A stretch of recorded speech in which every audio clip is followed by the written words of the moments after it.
Okay, thank you very much, committee, for coming to the Economic Development meeting today. We're pleased to have you all. I would like to have this meeting over by 3 if it's possible, and we can certainly go longer, but I think I'm kind of focusing on an hour to an hour and a half to get through. We have some delegations before us, so we'll call the meeting to order at 1:30. Today's meeting is being held as a virtual meeting due to the declared emergency. In order to keep everyone safe, we're taking this measure to help stop the spread of COVID-19. Today's meeting may be streamed live as well as recorded and published on the Southwest Middlesex YouTube channel. Committee, is there any disclosure or member of this committee declaring a pecuniary interest and the general nature thereof? Seeing none, we'll move on to item number 3 on the agenda. Are there any councilors indicating any additions to the agenda, or any committee members rather? Seeing none, the chair will entertain a motion to move that the agenda be accepted as presented. If someone could raise their hand. Thank you very much, Councillor Schuldice, and Dennis Harmsworth has seconded that. Thank you, Dennis. Any questions? All in favor? Carried. Delegations and presentations. We're at number 4, committee. We are very pleased to have Kara Finn, Greg Storms with us today, and of course Sheila McCann. There's always questions following these presentations, and the chair respectfully asks if you would allow the presenters to finish the presentation and ask questions following the completion of it. That being said, I do urge all committee members to take notes, to jot down a reminder of the question that you had, and following the presentation, you can refer back to it quickly and get the answers and the clarification that you're looking for. We certainly want committee engagement in these presentations. Staff have gone to a significant amount of work to present them. The purpose of the structure of our committee is to provide community engagement. We represent the community. So it's very important that these questions be asked, and I just remind the committee members to make note of them. And for the convenience of the people presenting this, they're fairly complex. We want the meeting to go quickly and smoothly, but efficiently, and have lots of inclusion. So please keep those in mind.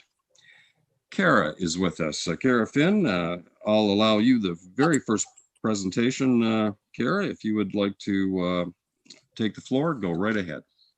Thank you very much, Chair. And thanks for having me here with you again today. It's nice to see everyone. I'm going to share my screen at this time. Hopefully everybody can see that.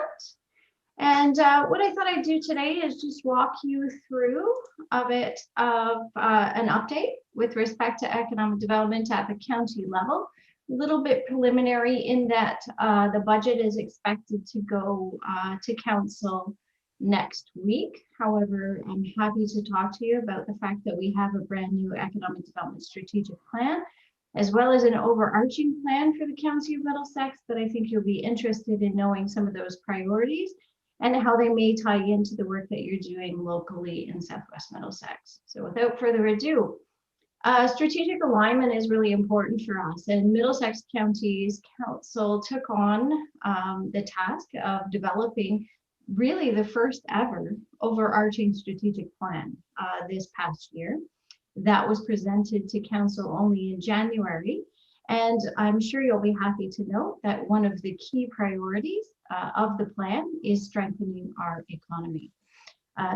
Basically what's noted there is encouraging a diverse and robust economic base throughout the whole county.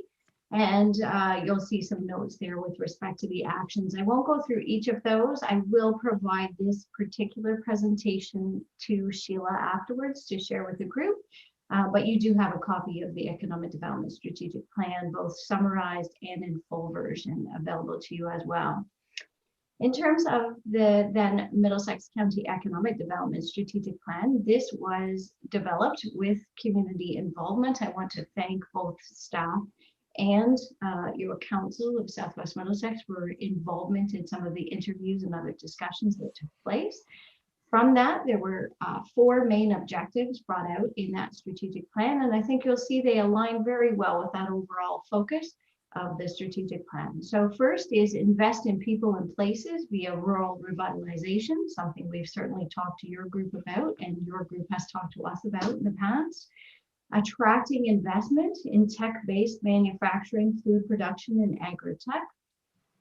Enticing talented workers and entrepreneurs to relocate here in Middlesex County, and advocating for investment readiness and implementing improvements in business development services.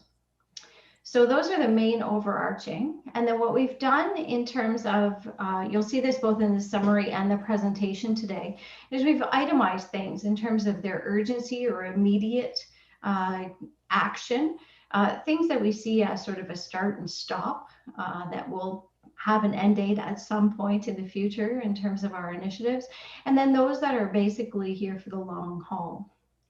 So first and foremost, under that strategic priority number 1 that I've discussed with you is reducing barriers and increasing support to spur investment and employment in agritourism and rural enterprises.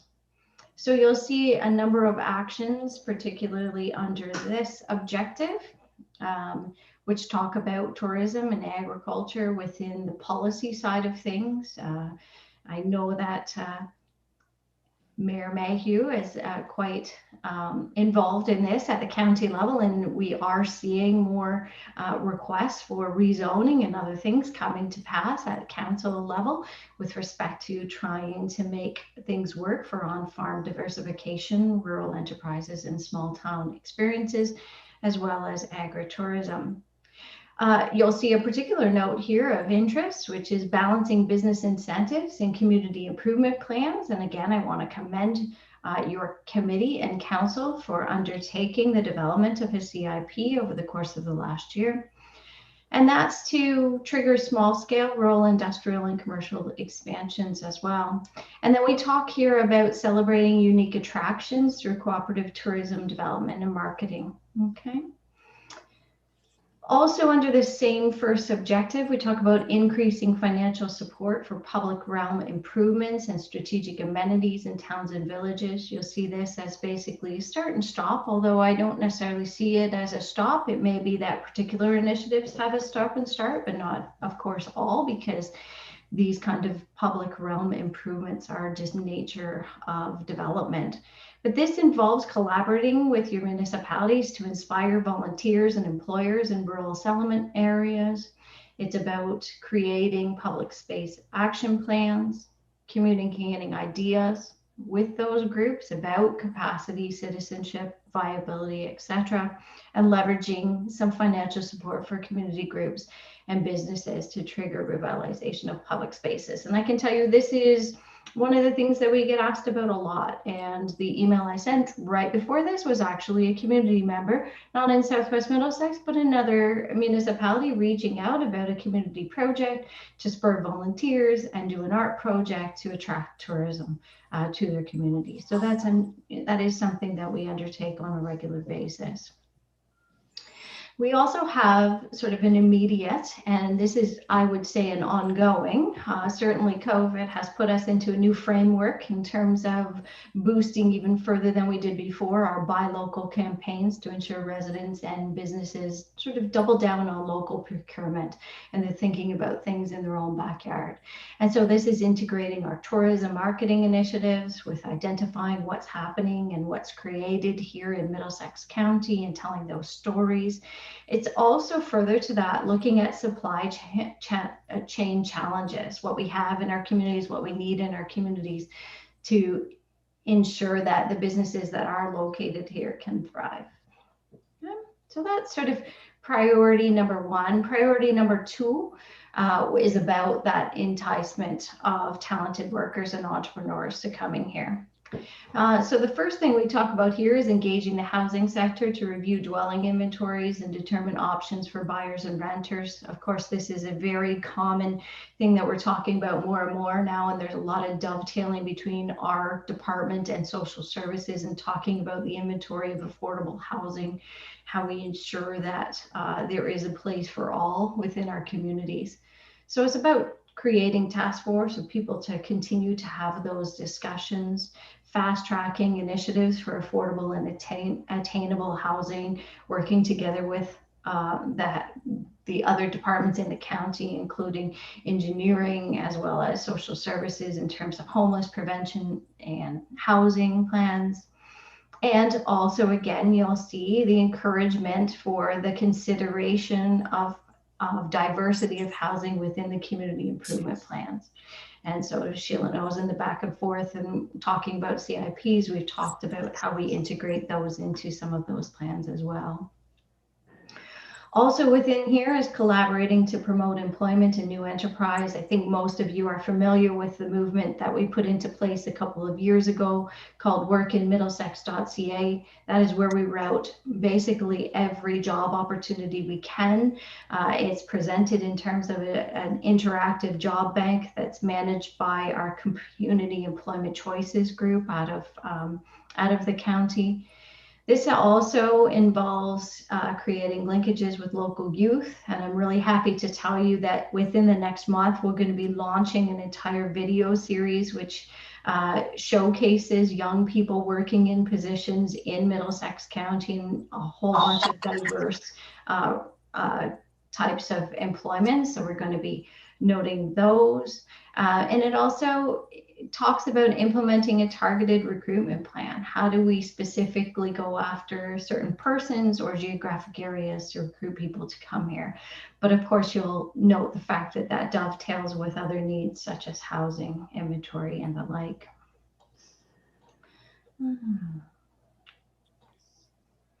Okay, under strategic objective number 3, we talk about investment here.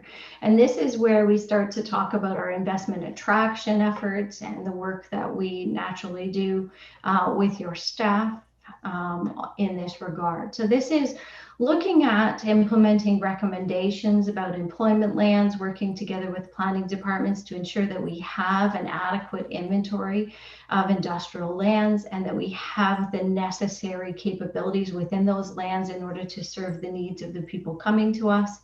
It involves us specifically working with groups like the Ontario Food Cluster, which is a group that I will be co-chairing this year and already have started to generate leads of prospective new investments in Middlesex County and ensuring that we respond to them efficiently as well.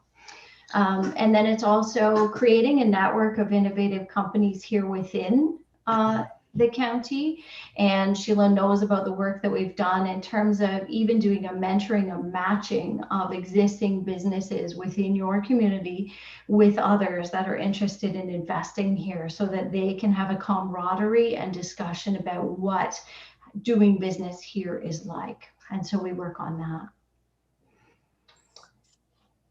In the long haul, we talk about collaborating with educational institutions, research partners, businesses, and others in terms of defining and promoting a regional advantage. And this is something that is ongoing. This is something that we do now and we continue to do, and we continue to come up with new ways of doing it each and every day.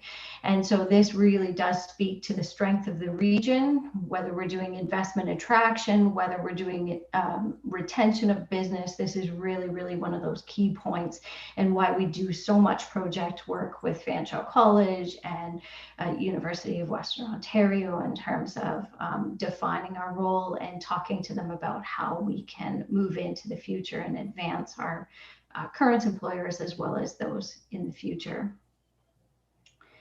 Under number 4, wrapping things up, it's really talking about political advocacy. It's strengthening not only our staffing, but also our politicians and all our elected officials in terms of supporting policy change, thinking about things in a new light in order to generate important outcomes for the economic development of the region.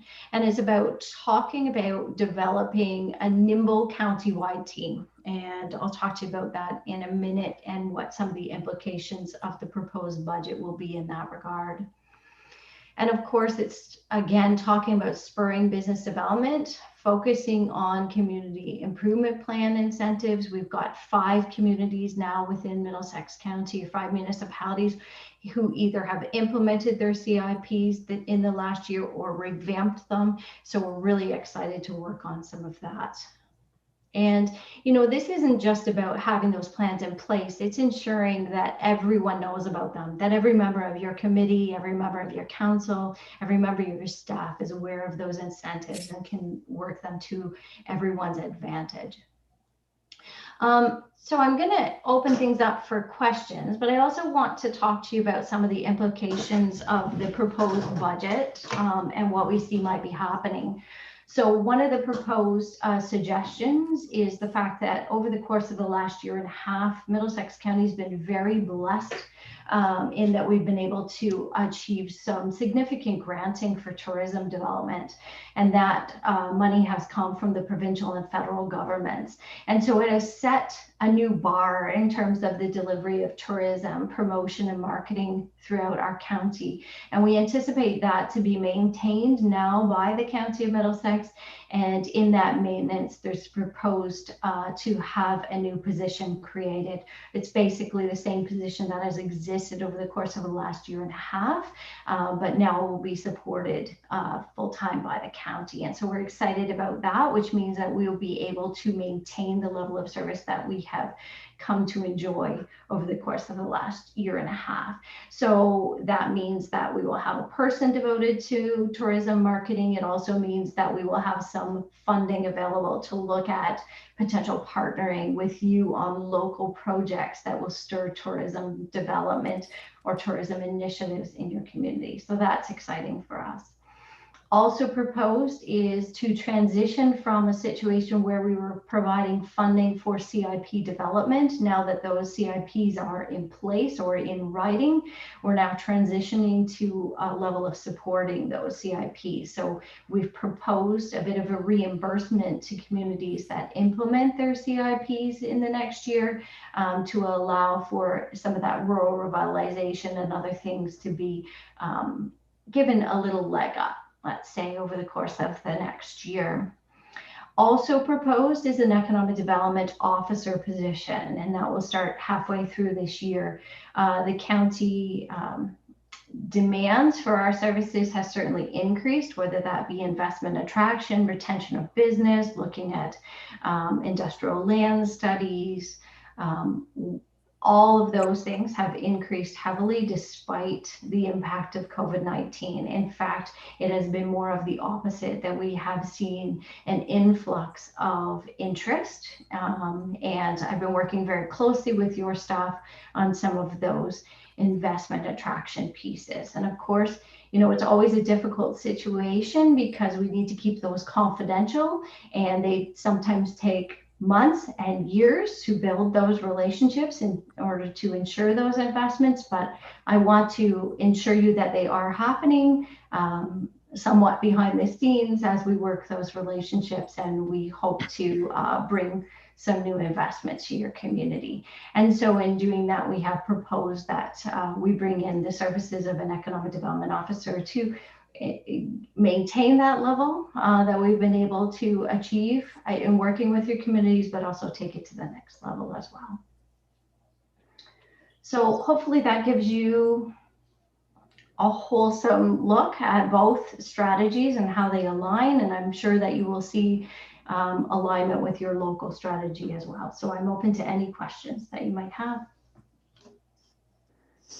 Thank you, Kara, very much. If we could have our screen back there and I can see the members of the committee, that's great.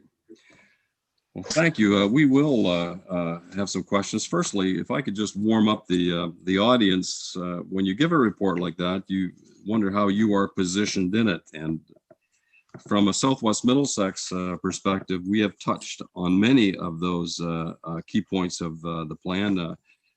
The housing development looks very good in Southwest Middlesex. We are looking forward to the development of certified site plans in the coming future. I know our staff are working on those now. Technology has not left Southwest Middlesex behind either.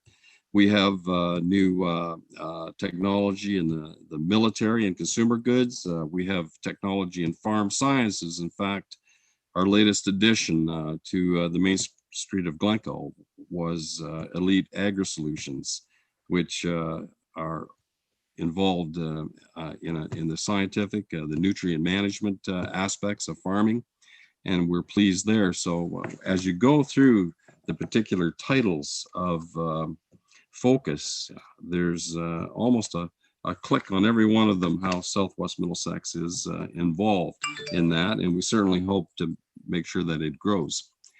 Committee, are there any questions or concerns that you might have that you could raise with Kara? I'll await your hand. Yes, Dennis Harmsworth has the floor. Yeah, I'd just like to know what, does she have any thing that we could look at to buy local? I know that one of my pet peeves is I see Shoppers Drug Mart in town here 2 or 3 times a week delivering when we have a grocery or pharmacy of our own. Now, I know we lose a lot of gas purchases to the reserve, but we can't do anything about that. So I just wondered, is there anything that she could recommend that we could look at to see about buying shop local? Absolutely. So Thank you, Dennis. Sorry, Alan. Go ahead, Kara. Through you, Chair. One of the projects that I'd be happy to share, and I'll send a copy of the video to Sheila. I can give you an example where Lucan Badolf just partnered with us to do a locally Lucan campaign, which is quite lovely, which focuses in during COVID on a number of the businesses within the community with a really nice message about encouraging people within the community and in close proximity to look local first. So that's one example. There's lots of different ways. And as I say, within the budget, we have proposed that there be more opportunity for the continuation of tourism marketing and what we call special events partnering, so that we would be able to provide you with some of those samples of things that have been done, and also to provide some of the funding to help you be able to achieve that. Okay, thanks. So thank you, Dennis, for asking that. Any other questions? Kara, at the last council meeting, I'm sorry, Mike, you go ahead. Mike, I see your hand now. Thank you, Mayor Mayhew. Through you to Kara, on page 3 of 8 under actions, you have redefine agriculture and tourism uses within policy documents to broaden flexibility and support for more on-farm diversification, rural enterprises, and small town experiences. I'm pretty sure there are some ratepayers in Southwest Middlesex here that would appreciate hearing any other thoughts that you had on this. So through you, Chair, this certainly has come to the attention of, I'm sure, your local council as well as to county council. And I think it's important to note that the Economic Development Strategic Plan was not done in isolation. It was done along with our Director of Planning and with several members of the business and municipal communities to talk about how things are changing and evolving over time. And one of the biggest challenges we have does stem from, on-farm diversification, and the difficulties in sometimes being able to fit a round, peg into a square hole sometimes in terms of what is allowed on particular properties. And we certainly don't want to pull away from our agricultural roots, but we do want to allow those operators who have ideas, and you have several examples within your community, and I'm sure Mr. Model could speak to some of that in terms of what is possible within the auspices of an agricultural property in order to not only focus on it, but thrive in its offerings to others. And so we want to encourage an open mind.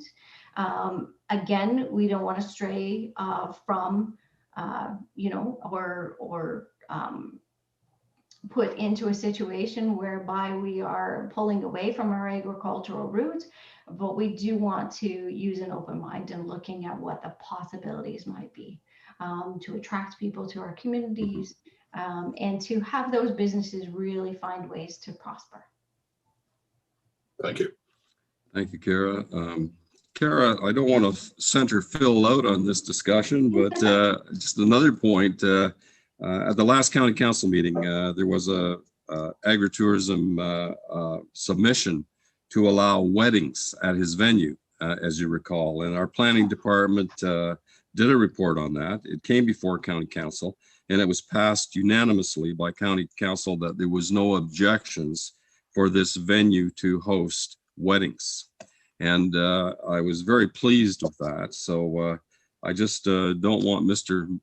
Model to feel that he is alone in this exercise. Phil, we're looking after your dreams and aspirations, and perhaps you would like to speak to Kara about that. But that was an example that Kara is referring to, is that there is flexibility out there, and it is showing up in the way that county councilors are voting in terms of planning matters. Thank you. Any other questions to Kara? Okay, I don't see him. Yeah. So Phil has his hand up. Yeah, go ahead, Phil. Yeah. So thank you very much, Mr. Mayor, for that comment, and appreciate the council support there. I had a question, Kara, regarding the industry and rural agriculture related industry. And is the vision for that likely to be done within the context of the different communities, or is there a vision that this could possibly be done at smaller scales in the rural areas themselves, where an entrepreneur may decide that a home-based or farm-based industry might be appropriate for their situation, or would they be, I guess, kind of forced to set up within an urban zoned area? So through you, Chair, that's a complicated question in that it certainly depends on the example, depends on what we're talking about and where we're talking about it. But I want to put a couple of notes in your heads in terms of the conversations that I've been having, whether it be with budget committee or whether it be with the larger group or whether it be with staff. Overall, there is a need, and it is certainly over the last 5.5 years of me being in this role and about the county developing and growing as it has, that there is a conscious need for us to evaluate our inventory of industrial lands and to talk about the servicing that we have in place for those industrial lands, and also to bring in part strategies that each municipality has so that we all understand them, because of course my job is to look at the county as a whole. And that can be a challenging task sometimes because some communities are very well poised. You have a certified site for industrial development. It's limited in terms of sizing, but you're on the cusp of being able to attract quite a bit of investment into that area, okay? Other communities do not have that in place at the current time. And then others are past that point where they've had it, they've sold out, and now they're in a situation of trying to make a decision about where do they go next. And so over the course of this next few years, We need to inventory that. We need to start to have some hard pressed conversations as a whole. But we also are not ignoring the fact that there are going to be opportunities for us to look at investment or expansion of businesses in their own right, in their own element, where they are, not to entice. I would never say that there is an overarching plan to pull people out of where they are into an industrial center. One of the beauties of living in a rural community, and also the complexities, is that a lot of our businesses develop from grassroots, from small enterprises, whether they be on-farm diversification or others, and they have grown and expanded.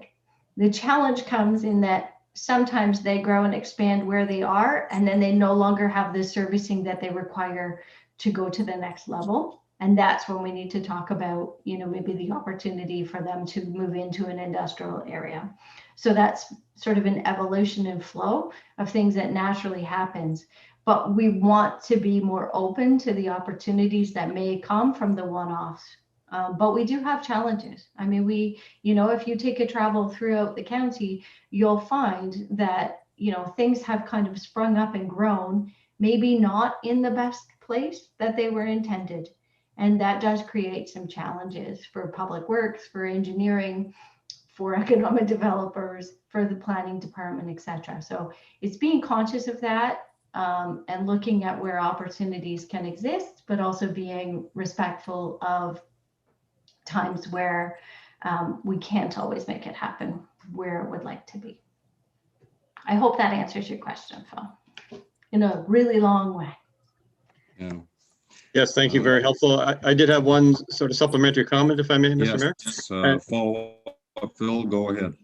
Yeah, so that's helpful, Kara. I think the other Go ahead. question, or maybe more just a comment related to the educational institutions, and in thinking about ways that the educational institutions could obtain wisdom and expertise from individuals in the communities. We now have a number of retired people who are moving into our smaller communities, and people who have resided here for a long time, who have business knowledge and specific knowledge in specific areas of expertise, even maybe going to an institution to speak to students and to assist them in their development of training and workforce programs. So just an idea there to encourage educational institutions to reach out and look for some of that expertise that is in our community and is knowledgeable about the issues in our community. Mm-hmm. Through you, Chair, I would like to make the group aware of the fact, and I'm not sure if anyone sits on any, I sit on 2 public advisory committees, for example, for Fanshawe College in my spare time, and that would be a great opportunity. So if there are people interested in doing that sort of thing at any point, please feel free to contact me. I'd be happy to try and be a liaison between some of the educational institutions and yourselves. There's all kinds of opportunities out there. Sometimes it's just a matter of knowing how to, sort of infiltrate into those connections. But I'm happy at any point if someone has that interest to do that. And there will be opportunities as we are looking at some educational job creation type of roles over the course of the next year to also ask for some business expertise in funneling that back to those educational institutions as well. Okay, thank you. And thank you, Phil. We have just a few more minutes here. Kara, yes, go ahead. Doug, go ahead. Thank you through you, Chair, to Kara. I'm just wondering if you expect an increase in home-based businesses, either current businesses that are leaving the storefront or new businesses starting up. So through you, Chair, I think that is certainly one of the natural evolutions that we are seeing, even more so as an impact of COVID, as people feel more comfortable working from home. So whether that be that they are starting something even in the consulting realm, whereby they wouldn't have necessarily traffic into their homes, certainly we're seeing an evolution and an increase in home-based businesses. I expect that to continue. I think people's comfort level in the wake of COVID-19 certainly tends to be that if you're able to work from home and if you're able to set up a business from home, it is probably one of the number one things on people's minds in order to ease their own anxieties and expenses in terms of being able to deal with some of the restrictions we have gone through over the course of the last year. So I certainly see an increased trend to that. Okay, thank you. Thank you. Okay, how about we say last call for questions? Seeing none, I'll take the privilege of the last one. Kara, COVID-19 has had a significant effect on the economies of particularly retail. What's your opinion on that? It is a setback to some degree.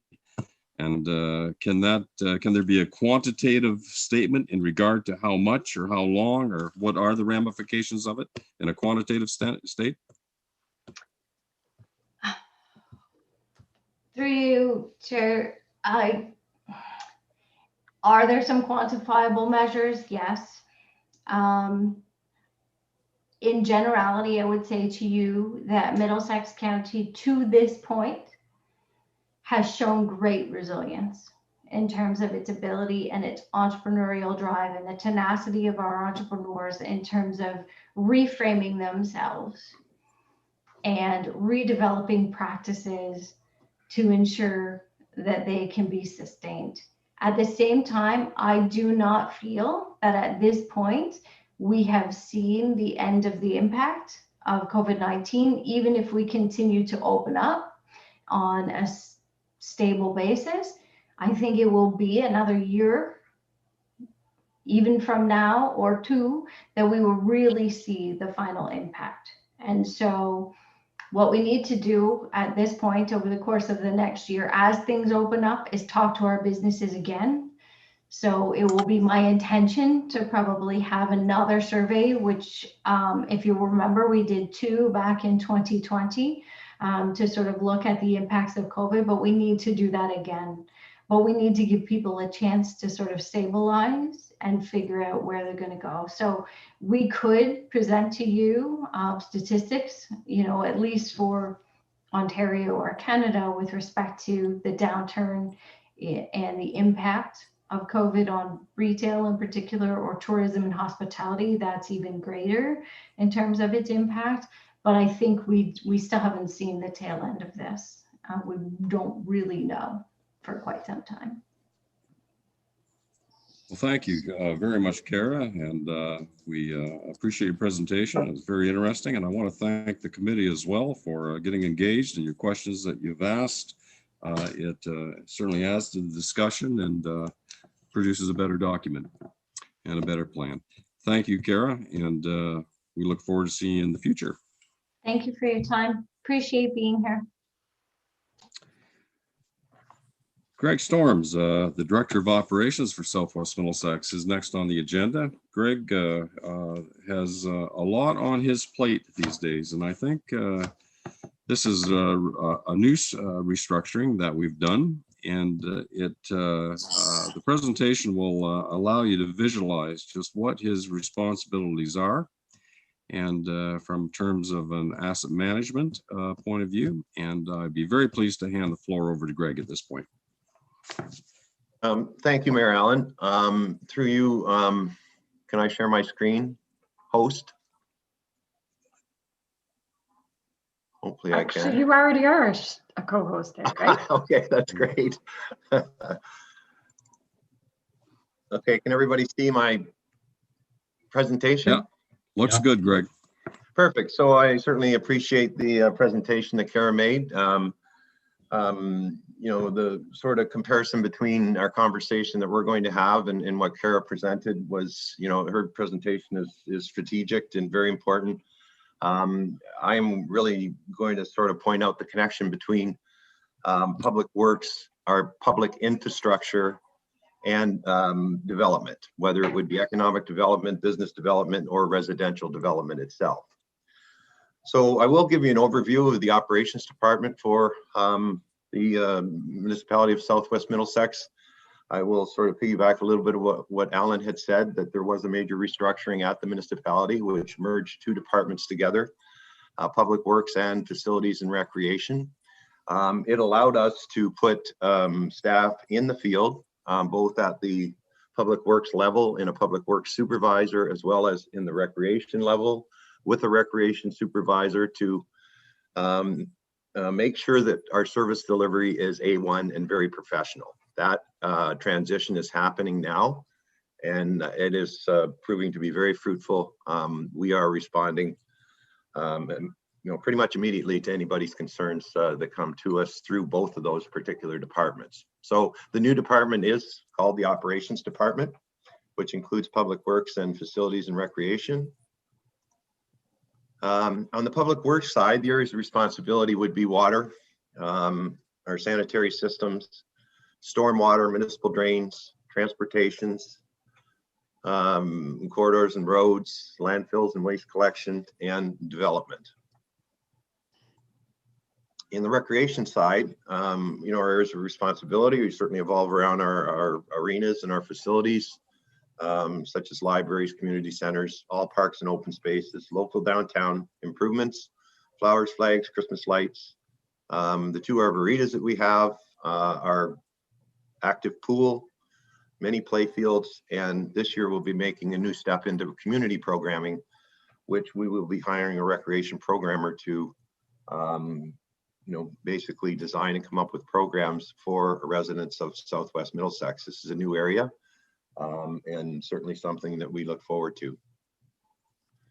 Okay, I'm going to take you back to Public Works on the staffing side. There's myself as the Director of Operations. As I mentioned before, we have one Public Works supervisor that's in the field that handles all the day-to-day operations of the department. There is I have down here a utility superintendent, drainage superintendent. That's been modified a bit so that that's a drainage superintendent. And the operation of our water and sanitary systems is now 100% fully with Aqua, who's the Ontario Clean Water Agency itself. With our Public Works transportation staff in the field, we have one crew leader, we have 7 equipment operators, and 2 contract staff that we bring on in the wintertime. In recreation, there's myself as the Director of Operations. We now have a full-time recreation and facilities supervisor. We have 1 full-time operator in the department and 2 contract operators in the department. And that will swell in the summertime to include our student program, which includes staffing the pool as well as the maintenance of all our particular facilities, outdoor facilities, etc. And we have 1 admin coordinator in the office that assists with all the recreation stuff we have going on. I typically talk about the responsibility of the municipality when it comes to infrastructure as being private and public. Public infrastructure in most cases is located adjacent to roads and is really kind of the right of way on the road system itself. It really is a big portion. We own the road and we own a certain footage on each side of the road, and this is where all your utilities and infrastructure is in the ground. So there is a fair bit of work that happens on a regular basis with regards to all the property we own next to roadways. Some of the exceptions we have in the program now, water meters. We've just recently, we are responsible for the water meter in somebody's house. So we do have a new company that's helping us install new water meters, and we do contract local contractors in the case there are problems with meters in people's homes. We have in Wardsville, I thought, in Glencoe, we have a normal sanitary system. I say normal because it's different than the one in Wardsville. The sanitary system in Glencoe handles all effluent. Whereas the system that we have in Wardsville, we have a plant there, but it's called a small bore sanitary system, which includes a clarifier tank or a septic tank on each property, which the municipality owns. And the responsibility for the taxpayer in Wardsville is from the inlet to the tank back to the house. The rest of it is the responsibility of the general taxpayer. When we look at water distribution in the municipality, we receive all our water from the Tri-County Water Board. This board is comprised of representatives from Southwest Middlesex, West Elgin, Dutton, Dunwich, Chatham, Kent, and the village of Newbury. I may have left somebody out there. Hopefully I didn't. The water is piped out to our residents through a reservoir that we own in West Lorne, and the intake is from Lake Erie. And that water goes to a central pumping or a central station just up from the lake, and then that water is pumped through a distribution system to our reservoir and pumping stations in West Lorne. Then it's distributed through our distribution system throughout the municipality. I'll just say to end a little bit about water that we also serve 4 other municipalities with our water that comes through, and we convey water to 4 other municipalities through our system. And that would be the village of Newbury, Chatham, Kent, and Bothwell specifically, Melbourne, and West Elgin. I certainly hope people had an opportunity to have a look at some of the distribution lines, but they're very extensive in the municipality, and basically serve pretty much all the hamlets, but at the same time serve a fair large rural part of the municipality as well. So we have 2 different things when it comes to the operation of our water and sanitary system, specifically water in this particular case, where we are the owner of the system and we have contracted the operations of the system out to the Ontario Clean Water Agency. So they're designated as the overall responsible operator within the agreement that we have with them. They respond to all operational concerns, complaints involving our water distribution system. And they work closely with that public works supervisor daily if there are any problems in our water system.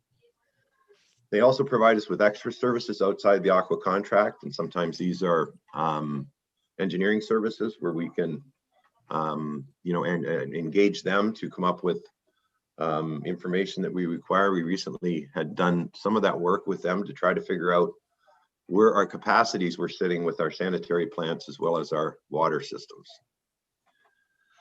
I will continue. So let me.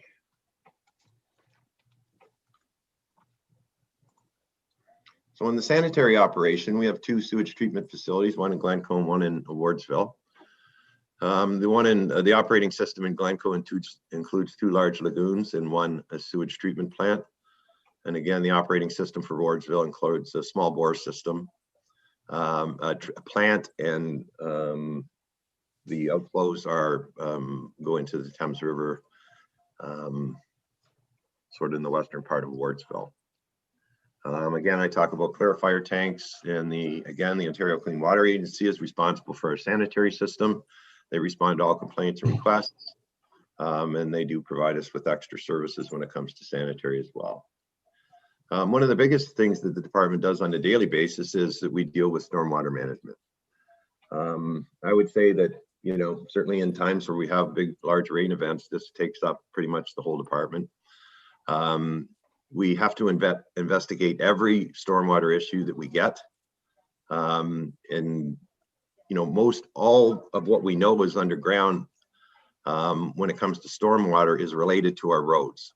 So I think everybody would realize that in the history of our small hamlets, in the history of southwestern Ontario, people have made and have had stormwater problems for a long time. And there's a lot of private tile out there. There are private tile connections to roads.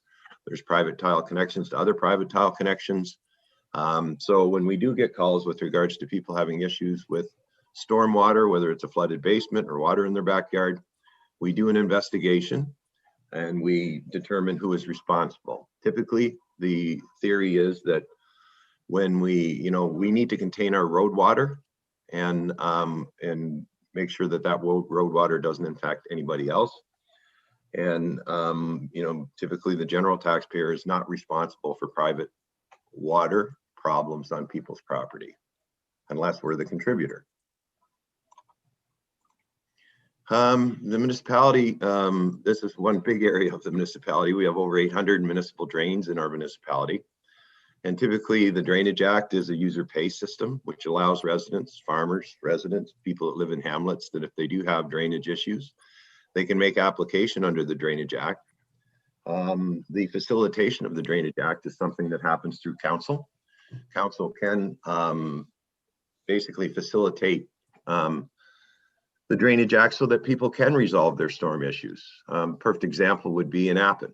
In Appin, we have about 6 municipal drains that historically have been established there to resolve issues associated with stormwater. We have many places where farmers have have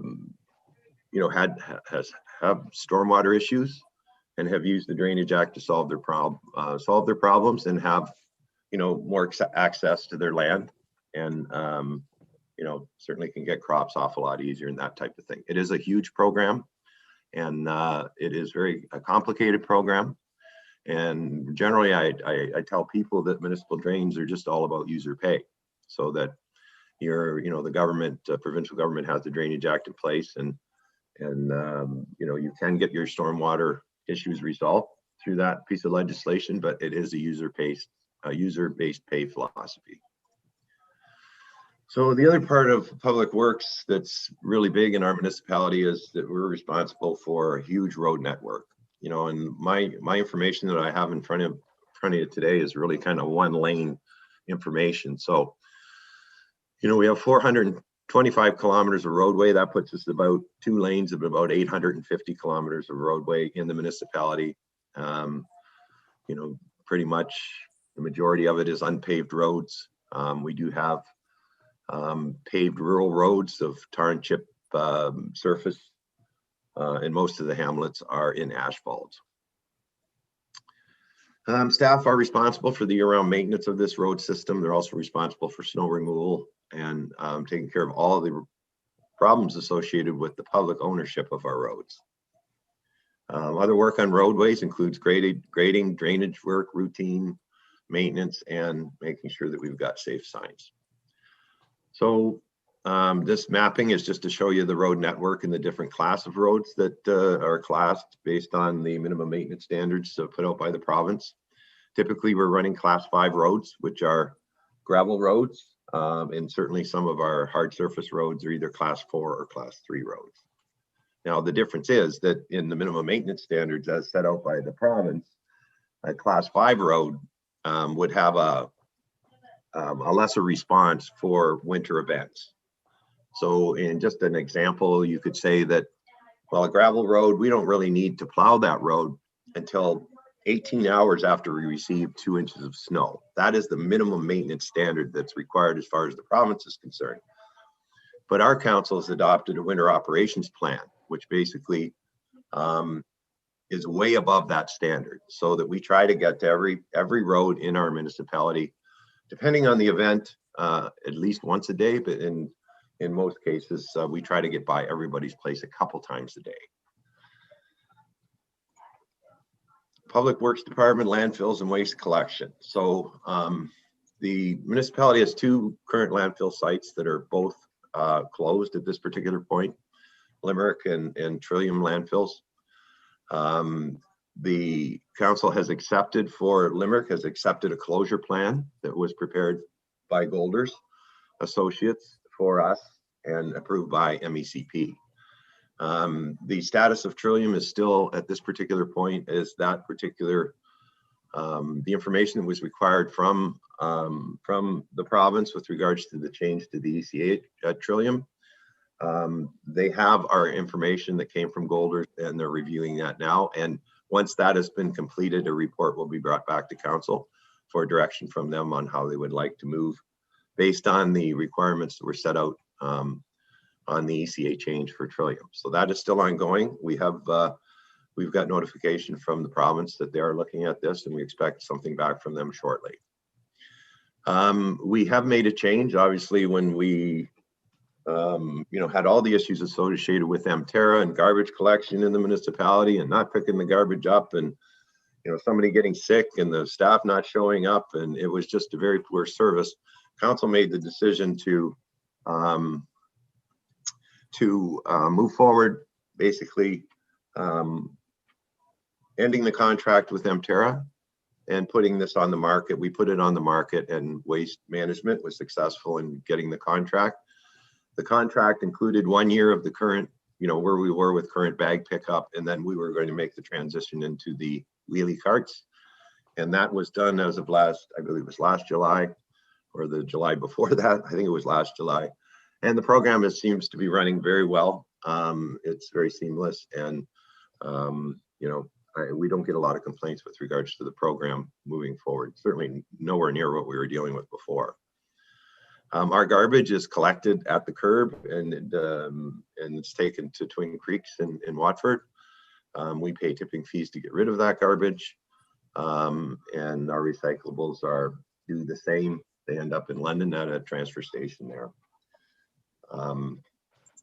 Southwest Middlesex has an operating waste transfer station at the Trillium site, which is a temporary facility at this point until the ministry gets back to us on our long-term plan for Trillium. Oh, Public Works and Development. So I like when Kara was talking about the philosophy of development. I just have to point out that there's a huge connection between development and public works and what infrastructure is in the ground. And it's just something that every economic development committee must keep sort of at the top of their head when they talk about economic development. Right now in our municipality, we have 12 active developments, and one that's pretty much at the end of being completed, and the other one that's ongoing in Melbourne right now. So, this little municipality that we've had has been bombarded with developments in the last year, to the point where it is every day. It is a big chore for the Public Works Department. The reason why is because everything is related to what capacities we have in our systems. So we could have all the development and all the interest in the world. If we don't have the ability to get rid of effluent or have water for these people, then we're kind of moving down a road that, there's no answers. So it's very difficult. With the amount of developments we've got going on in town right now, we've sort of put those tentative numbers into our capacity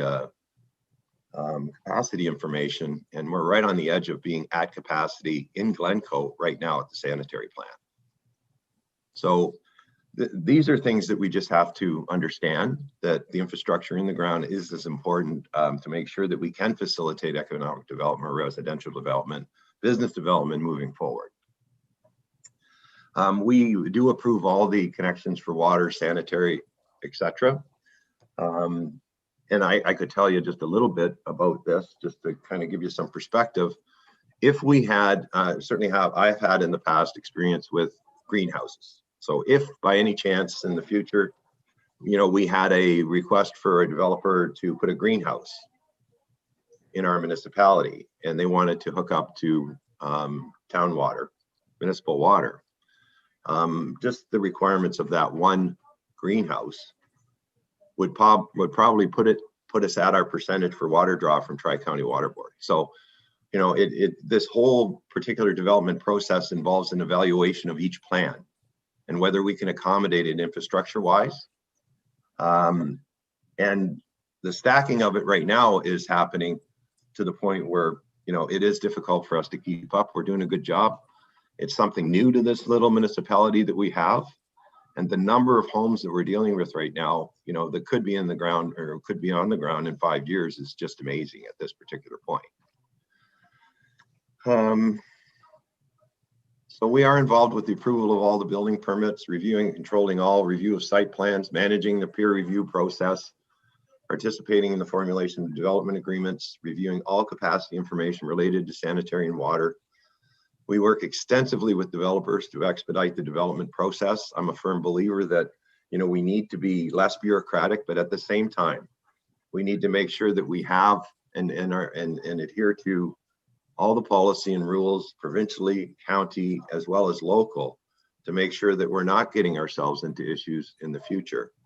And that's one of the things that we do every day with developments. We try to make sure that we are limiting the amount of maintenance required at these particular developments after they're built. So typically, if you look at the Tanya development, which I call Tanya number 2, that particular development in Glencoe right now is pretty much at the end of the houses being built on that cul-de-sac. The municipality has a development agreement in place with that developer. That developer will operate that subdivision for 1 year based on the agreement. And then we will then have our engineers and their engineers review the actual site plan and the development agreement to make sure that the subdivision was built 100% the way they said they were going to build it. And once the engineers are satisfied, then we would ask council to assume that subdivision. So that's pretty much, you know, the basis of how a subdivision evolves with the development agreement. And really what it does, it protects the general taxpayers.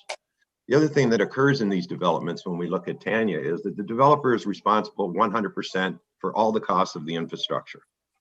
So everything from the installation of water, sanitary lines, roads, curbs, gutters, that is 100% the responsibility of the developer. So they pay for all that, install it in the ground, operate it for a year. Once it's in good shape, we would assume it as the general public. So we do try daily to make sure that we're not sort of setting the table for the future of, you know, increasing the amount of maintenance on a subdivision, you know, having problems in people's basements with stormwater. These are all the things that we talk about when it comes to a development. So I would say in a new development that there should be no connection between the sump pump and the road network, so that, you know, if the road network backs up, it doesn't run in people's basements. So these are the kind of things that go into the review of developments. And we're trying our best to make sure that not only do we get great subdivisions, but we're you know, limiting the amount of money that's going to be spent in the future to maintain them. So again, the development discussion usually, you know, with us is about the process, which usually starts with planning, and usually gets down to the actual design of the subdivision, you know, the capacities, the you know what's required as far as getting effluent to our sanitary plants. You know, we do have some challenges. Certainly, there's no doubt council is going to have some challenges moving forward with this large infrastructure financing that's going to have to occur. You know, I just sort of point out even in Glencoe, where we have the pinch point on Victoria Avenue, Victoria Street, where all the effluent going to the sanitary plant in Glencoe comes through one pumping station on Victoria Street, with the exception of South Street and the new developments that are happening out in Butte and Montrose and the industrial park. So, you know, we have a problem there where, you know, there is infiltration in the system, and that pumping station at times has trouble handling that effluent. So at some point here moving forward, council will address the need for improvements to the sanitary system in Glencoe for one. And we'll also have to deal with some of the challenges that we have in the water system. And Appin would be a perfect example of that, where we have low volume and low pressures there because of elevations.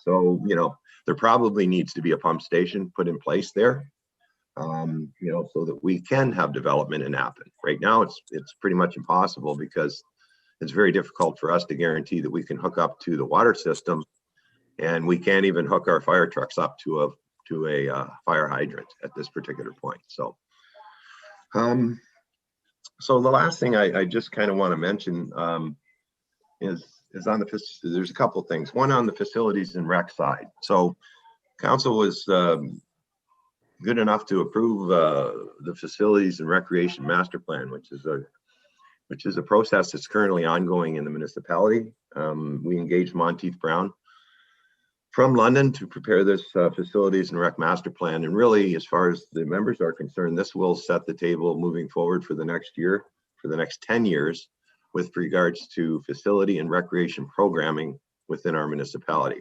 And I will say generally that, you know, it is one of my sort of more passionate areas of public government is recreation. And, you know, when I first got this position, I did a complete review of the program that we have. And we haven't been doing enough. And that's pretty much the way I look at it. I mean, we just have not been doing enough. And we need to do more for our people that actually live in this municipality, as well as people that we want to bring in from the outside. So I think it's extremely important to recognize that that type of programming is extremely important to the people and the children that live in our municipality. So we need to do more, and we need to have more of our own facilities. And I think, you know, the whole community will be engaged in the facility and recreation master plan study that's ongoing right now. And we'll see what we get out of that. But I can only see that as a major positive thing moving forward. The other thing is that one of the biggest projects that we have ongoing right now is we have an RFP that's going to go on the market here in the next 2 weeks. And that particular RFP is going to be a modeling of our water and our sanitary systems itself. So what that's going to do is that an engineer will come in and have a look at our distribution system in the water side, as well as on the sanitary and on the sanitary side in Glencoe and in Wardsville. And they're going to do an evaluation, look at capacities, and then set the table for what capital improvements are needed to move forward in the future. So that's it's going to be an extremely important document. It does take into account business development, residential development, current, future, and what is going to be required for this municipality to continue to take development and be able to provide the infrastructural servicing to accommodate these particular entrepreneurs. And the last thing I would like to say is that, you know, we do have a certified site, an industrial park. Certainly Kara spoke about this. It is a really, you know, an excellent piece of property to, you know, bring in businesses and development. One of the challenges that we do have, and I only raise it so that the group can speak about it and maybe council can speak about this moving forward. But, you know, one of the challenges that we have daily is that we, you know, we get these sort of info requests or people that wish information, but we really don't have, we have a site that's a certified site, but we really don't have a layout of that site. So we don't know how the servicing would come in. You know, even if we went proposal by proposal, it then becomes a piecemeal type situation. So, you know, I would sort of raise the issue to see whether, you know, this group through council would be willing to move forward with, you know, engaging an engineer to come up with a proper layout for the certified site, which would then reduce the workload and get more specific groups. And, you know, it basically would lay out what we have to offer. Right now, it's very difficult to tell people what we have to offer other than land. There's no layout for the distribution system. There's no layout for the sanitary system. And the road system is sort of just a general layout that we see on our GIS. So it's just something to consider moving forward, but it would help staff and certainly would help the county in sort of getting and, you know, sort of vetting these interested groups and what would be appropriate and what wouldn't be appropriate. Right now, that's being determined by, you know, a lot of work that staff are putting into, you know, what the requirements are for each business that's interested in moving into that particular site.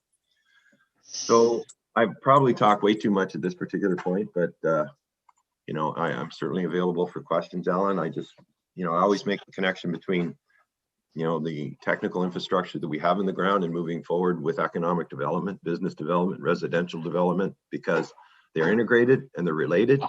And, you know, we all need information on both to make it happen for a successful entrepreneur.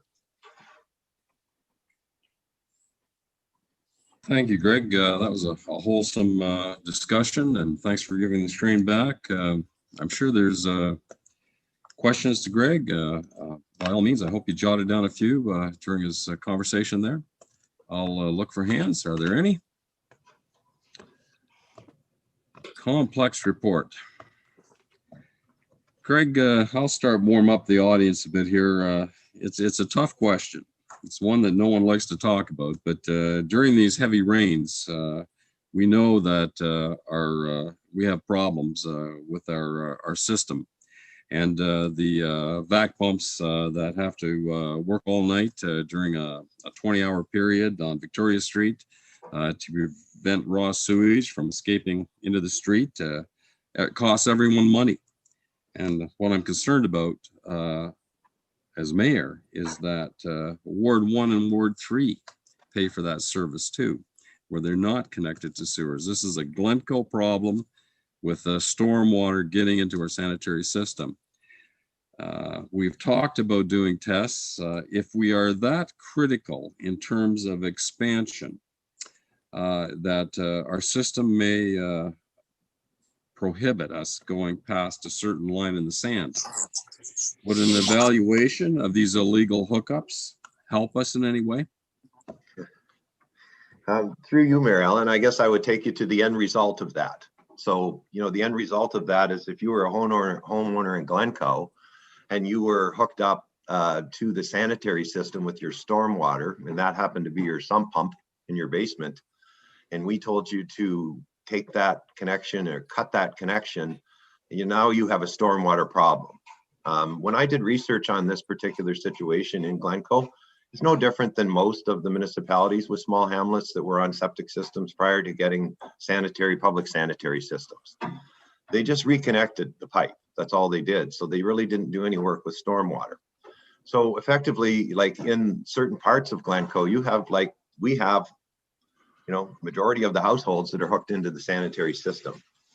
That doesn't happen today with any new developments that we do. And certainly the pinch point is Victoria Street. So reality would be that if we had 50, 60, 70, 80 houses in Glencoe that were hooked up to the system and we're telling them not to, they still have a problem. And I'm not sure that would be sort of something that we want to put ourselves in at this particular point. I'm not sure that the even doing that would put us in a situation that would rectify the problem long term. Certainly, when I also looked into, when the plant was put in, there was a suggestion that we needed 2 pipes from Victoria Street running to the lagoons. The council of the day decided that one was going to be fine, but I'm sure that the modeling study that we're going through right now will suggest that we need another outlet pipe to the lagoon. And moving forward, we just don't permit any type of infiltration in the system. I find it's going to be a very difficult thing to go to people and say, you've got to remove your pipe and spend all this money to do it. Yet in the end, they're still going to have a problem. That's a hard thing. So, and I know we've done some of that work in the past, but we'll see what comes out of the modeling study. But yeah, I mean, when we get big rains, I mean, we have to have trucks come in and pump from the manholes just to keep it from coming on the street at this particular point. Mark, I see your hand up. Thank you, Mark. Go ahead. Yep, thank you, Mayor Mayhew. I just have a question, and Kristen really would be the one to ask, but I'm not sure she's with us. When it comes to the paying the bill for when we have to get those trucks in on Victoria Street to haul that extra water away, I was under the impression that that cost went against the sanitary sewer cost, not against everybody in the municipality. Is that correct? Yeah, typically those costs are, because the actual consumption cost and everything is related to the actual operation and capital cost for each system. So yeah, thanks, Mark, for clarifying and could, that. Yeah, could I have follow up? Yeah, one follow-up question? And as far as when it rains, there ends up to be a lot of surface water ends up going into the lagoon.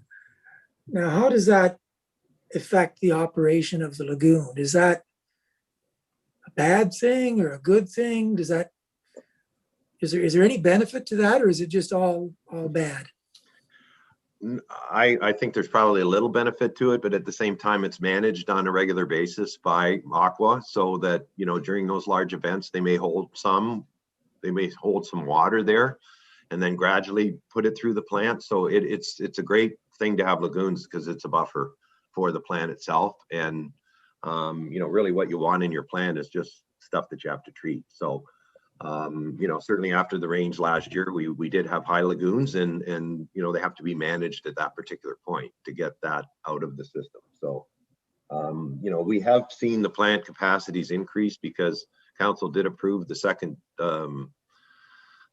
dosing station for the plant.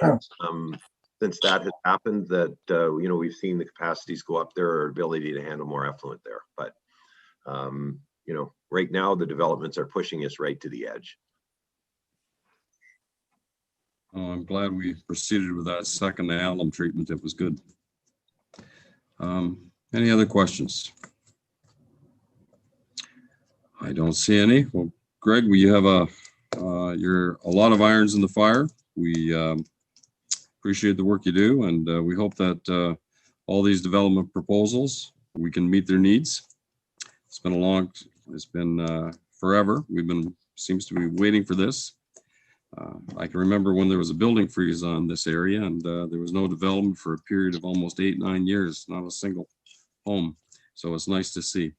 Yeah, and it's not unique to us. I mean, we see the same thing happen in Lucan right now, and in North Middlesex, and some of the areas that are, experiencing the same pressures that we are. So, it is something that all the municipalities are looking at, and hopefully the governments are going to come to the table and give us some cash to move forward with some of this stuff. I bet. Greg, just before you go, if you could very briefly just advise the committee on the success we've had on the standards that we've set down to give developers. That was a document that we got a very good price on from Spreets. And if you could just talk briefly on that and how handy it is and how it smooths the process over. Yeah, so council approved the new municipal standard package at their last meeting. So this is a document that's created by an engineer who basically then looks at all our infrastructure underground and says, this is how you are going to build the infrastructure moving forward in Southwest Middlesex in the future. Now that particular document, we didn't want to get into a document that was sort of a big city document. That was going to be something that was going to be way too onerous for development. So we piggybacked another municipality of our very similar size to us. And we came out with a municipal standard document that's very simple, easy to understand, which can be given to developers, engineers, when they create their technical plans.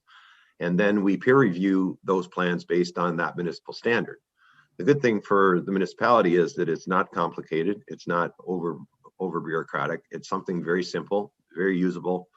And it's going to be a great document moving forward, because right now, without one in place, we're using, some cases, the city of Sarnia, some cases, the city of London, some cases, city of Strathroy's municipal standards. And of course, they're far more complicated than we need them to be. And there was no sense of moving in that direction, because those numbers were in the $90,000 range to get documents like that in place. So we were lucky enough to piggyback another municipality, and we do have the document in place now, and it will be a real positive thing moving forward for development in the future. Thanks very much. Well, listen, we wish you well and thank you again.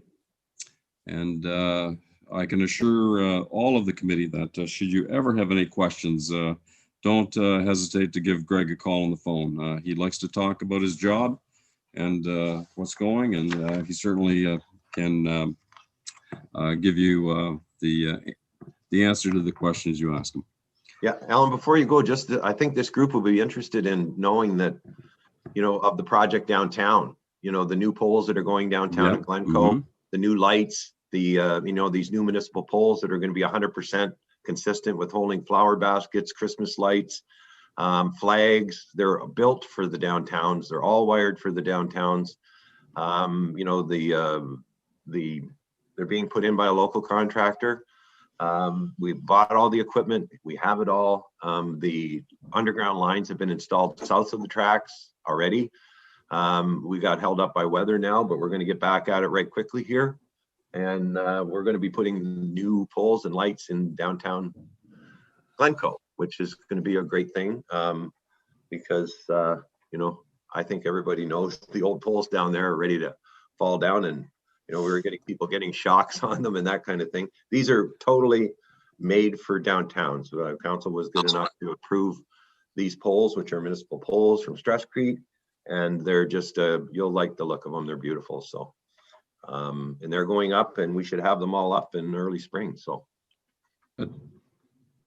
Thank you. Well, be safe. We'll catch up with you later.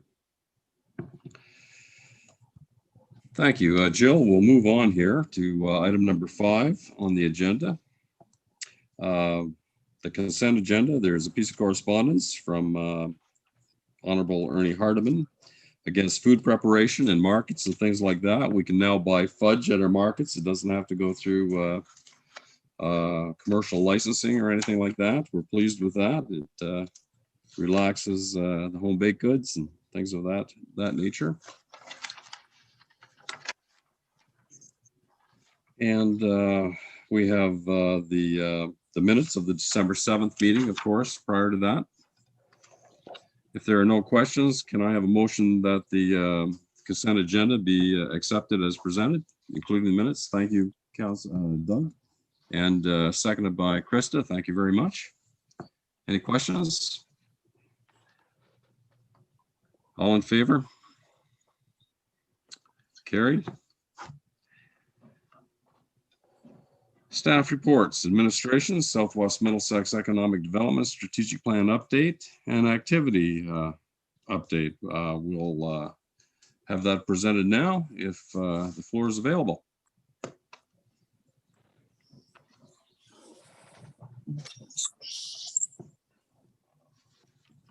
And Sheila, you'll be giving that.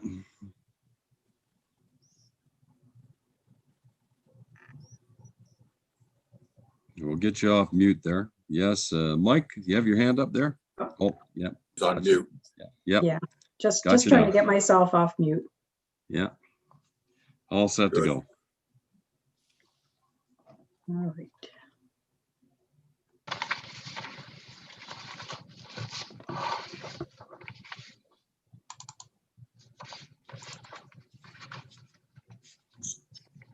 Okay, so can everybody see the screen now? It says I am Yes. sharing. Yes. All right. Perfect. So one of the tasks outlined, well, recommended in the strategic plan for economic development was to look into the feasibility and need for a community improvement plan. So we have been on that journey for some time now, and we've had our public workshop, which is great. And this report is just something to follow up with those workshops. There were quite a few points made during the workshops that didn't really want to lose track of, I guess, is more the point of this. And some things that have been on the mind of all of us, I'm sure. So although some of those things really aren't part of the strategic plan, they are related to our activities and they fall under various different departments. So maybe not exactly our scope, but I've got some updates on some things, and Greg may have stole a little bit of my thunder, but he, with his announcement about the Main Street. But there's a lot of good things going on right now. Okay. So Sheila, I've got, if you could open the document, I think you're, all I see is a file menu in front of me. Is there, are we supposed to be looking at a slide? I don't know whether it's just me or whether it's the other one, but if you. does everybody just see the file? Just Yeah. the file menu, yeah. Yeah. It's Folder me anyway. structure. Yeah, You Oh, just have to click on it. yeah. Just click on it and you'll open it up. well, if Or I've got double. it open here, that's, I'm seeing it as open. So you might have to stop sharing and then reshare your screen. Okay. Thank you. I'm sorry to bring that to your attention, but we're interested. We just can't see. No, that's great. Thank you. How about now? You got her. There you go. Yep. Good. Okay. All right. So these are just a few of the items that have come out of that discussion during the workshops. And it may be this, and then we'll take a look at the recommendations that they're proposing. So a lot of the comments that came out related to beautification and the revitalization of the downtown core. And it is currently the responsibility of the operations department. There's a little bit of recreation involved there. There's a bit of public work, like the roads departments there. So as Greg noted, there are new streetlights on Main Street going in. The banner program is continuing. The flower basket program is continuing. And there's some talk of investigating other forms of floral displays.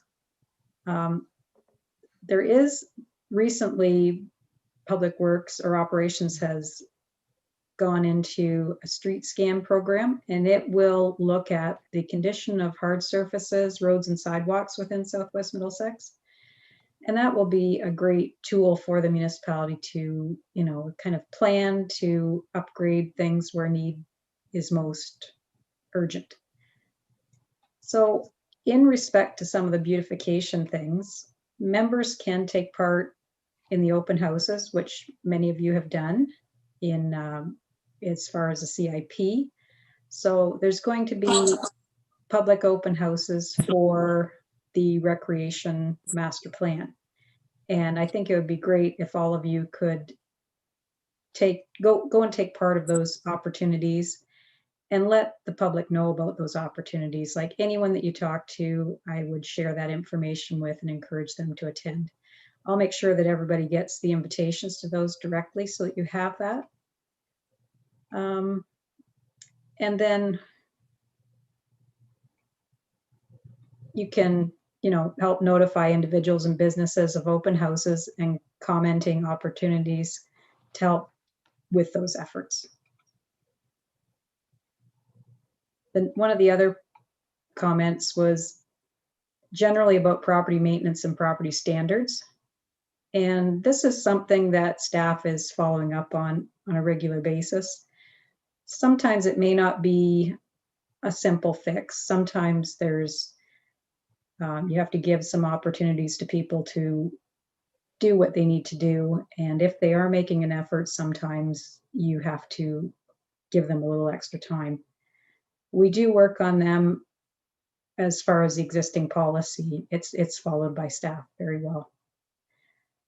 So if the CIP is approved, it's anticipated to provide facade improvement opportunities for business owners and operators, which is great. And I'm pretty sure that will be one of our first applications that comes in if this gets approved, is for a facade improvement.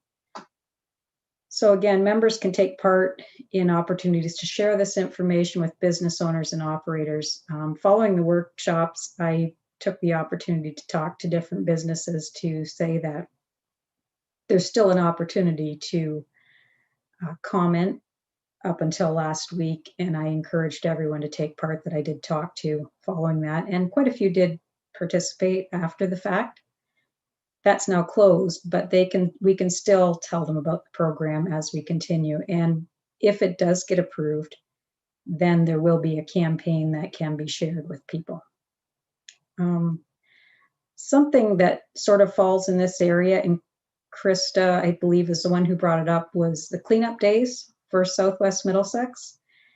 And members could investigate different ways to have cleanup days and make a recommendation back to council through this committee. I think that would be a great project. There's so many different methods of taking on something like that. And I think we can get some good information. So the Arboreta was mentioned during the workshops, and this is an operations activity. It's under their umbrella. We do assist them with this. We try to help promote it, and we continue to work on potential partnerships. Thames Talbot Land Trust has stepped back from this, and they've suggested working with conservation authorities.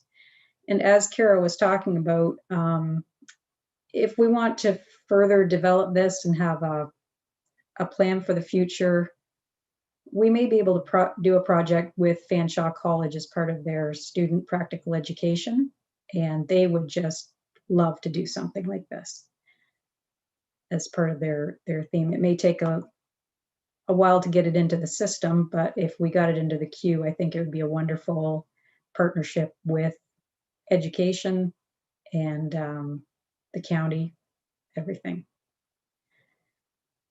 Brownfields. This falls under mostly administration and planning, and we do touch on it a bit in the economic development department. So brownfield grants were discussed as part of the CIP workshops and could be a possible grant program offered to council for consideration for inclusion in the draft CIP. And I don't think I'll go too far into it, but I provided some information about brownfield legislation and the financial opportunities for brownfields.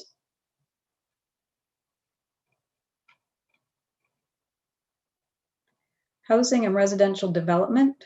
The action would be during the review of the official plan and zoning bylaw, affordable housing and housing diversity would be re-examined. Additional housing policies may be added that are aligned with the provincial policy statement and county official plan. So as part of the recommendation for this report, I've put in that the members would be recommending that the council be considering that action. And though I'm not sure of the time frame on those, maybe at the end of this, we can maybe see if Jill has some information on those timeframes for the official plan and zoning bylaw reviews. They may not be right away, but I think they are in the works. Branding is one of the things that got kind of a little messaging through the workshops. It seemed to pop up here and there. So it would basically be a review of existing policies on important aspects that are included but not limited to advertising, signage choices, policies affecting how work is carried out in the future, and much, much more. Council has allocated $30,000 in the 2021 budget for a branding exercise for Southwest Middlesex. The hope is that once we are through the CIP project and the website project, that we can start taking that on so that we can have a better involvement in that process and keep track of it better. Right now, we've got quite a few things on the go at present and not as much staff time to take it on as well at this time. So members, we do want you to take part in the branding exercise through the feedback phase and to definitely encourage citizens to take part in the branding exercise. Everybody who's here has, they have some idea of what they feel our community is, and we want them to share that with us to make it a great experience for the whole community. Another thing that was mentioned in our strategic plan that really isn't part of the CIP is a business improvement area, and members may want to commence discussions with existing business owners and operators in Glencoe to determine the interest or feasibility for a BIA. I've provided some links to BIA information, how to do it basically. So that is there. And I think Jill might talk a little bit about that as well at the end. As Kara mentioned, there are tourism opportunities out there. One that was mentioned was the Wardsville Thames River access that we talked about during the workshops. And as I mentioned earlier too, or Greg mentioned, that Operations is doing a recreation master plan, and they're moving into phase 2 of this, and that will be mostly public consultation, and that will take part all this month. And we should have some information on that very soon as to when the sessions are. So members take part in the consultation and in letting the public know about the consultation opportunities.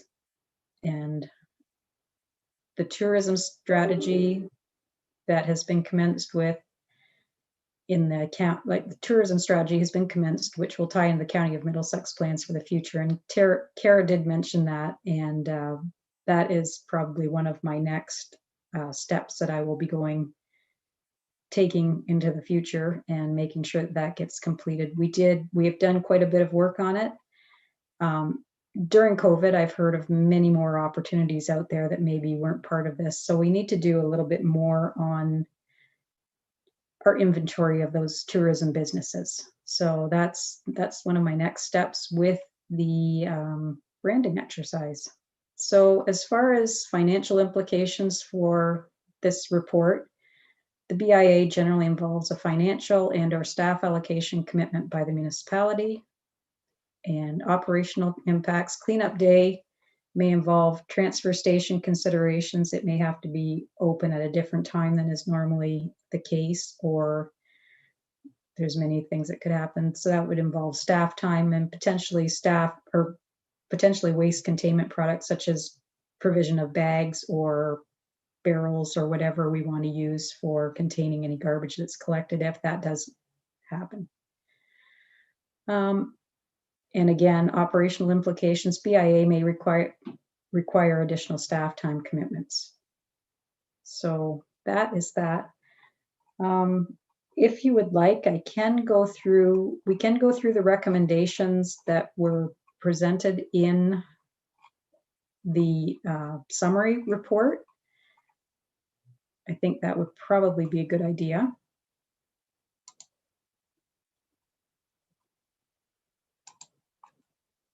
Where are we?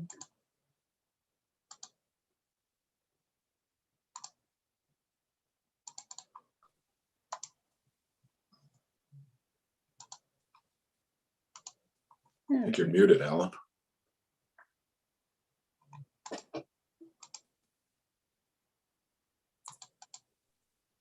Okay, here we are. Is everybody able to see the recommendations and next steps? Yes. Okay. Yeah, I have a hydrovac truck right in front of my house and it's actually shaking the house, and that's why I went on mute. But just to the committee, Sheila's put a tremendous amount of work on this. The recommendations are going to be put before this committee, and if accepted, will go before council, and of course, if rejected, will not. But we are looking forward to an opinion being formulated in here.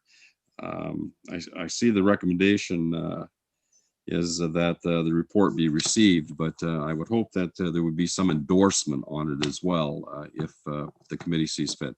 But Sheila, you go ahead and walk us through those recommendations that you're making. Okay. At first, I'm just going to go through the recommendations of the of Stantec on the CIP. So I'm just going to read them. It's a little easier. So stakeholders made it clear that all of Southwest Middlesex should reap the benefits of the CIP. In response, rather than the proposed primary CIPA and secondary CIPA, which is an area, recommended as part of the CIP options memo dated in December, they have recommended that 3 community improvement areas be designated within the community and programs to be allocated to each community improvement area as appropriate. So they're suggesting an urban CIPA, so downtown core and commercial area within Glencoe and Wardsville, and also to the lands designated commercial and industrial within Glencoe that are located with frontage on arterial roads as designated within the official plan. So that allows a good matchup, and we don't have to sort of remap the area that we're looking at. That's a good thing for staff in the future, so that things just line up a lot better for that. Hamlet's CIPA specifically apply to small scale commercial industrial uses within the hamlets as well as home occupations. And we do have quite a few of those.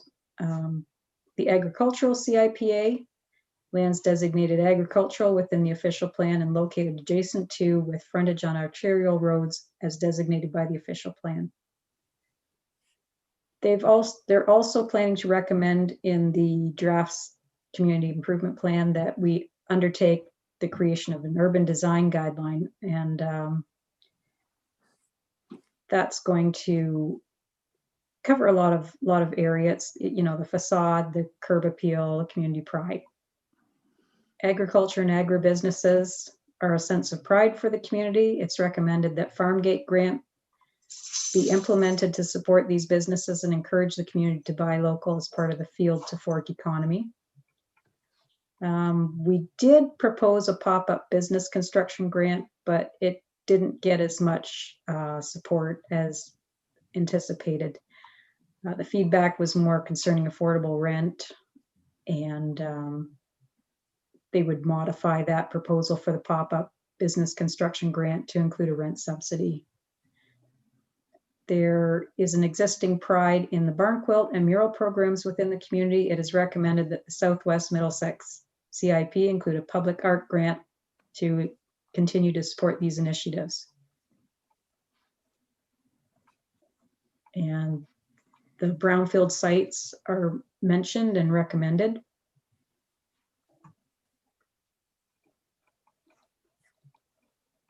And there was a mention of Southwest Middlesex lacking sufficient internet infrastructure. So technology expansion grant can be added to the CIP to cover the cost of technology infrastructure required to enhance connectivity or to implement digital practices to move a business online. They talk about funding, and they don't provide any recommendations specific to that here, but it will follow as well. So they've got quite a few things that will be coming forward to council. I was fairly pleased with what they've sent back. The final report will be more intense than this. This is just their summary of the stakeholder engagement. So now I'll go back to the recommendations in the report.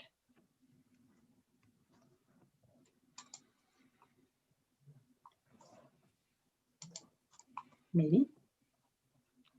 I've got a terrible glare. I'm enjoying the sunshine, but I can barely see my screen right now, so it takes a little time.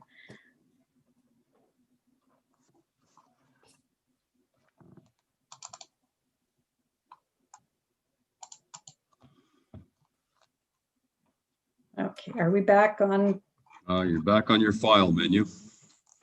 the file menu again? Yep, you'll have to close out and click it and Got stopped. open it up. Yep.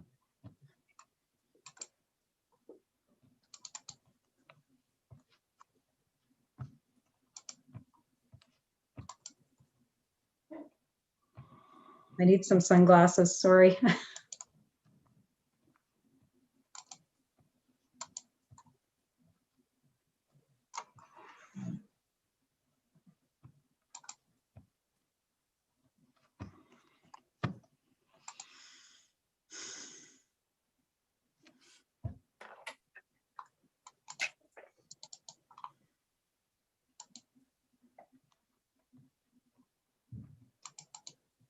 Now we're back on file, Sheila. Okay, well, it's very difficult to see this. I'm going to go with my paper version. So the recommendations that I've got there, what I've got written down is that the Southwest Middlesex Economic Development Committee recommend that consideration of a business improvement area proposal follow investigation and findings by committee members, and I've left those blank for people to take part in that process if they so wish. Thank you, Jill. The next one is a review of signage within Southwest Middlesex, and that could follow a branding exercise and an investigation and findings by committee members again. And consideration of options for the development of a community cleanup day program following an investigation of potential options by committee members. Again, I've left it blank for people to participate in that.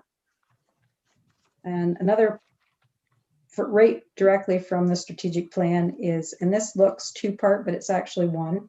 So as part of the official plan review addressing housing lot sizes while exploring alternative built housing options through a housing study, this will determine the best approach to building diversity of attainable housing options in Southwest Middlesex.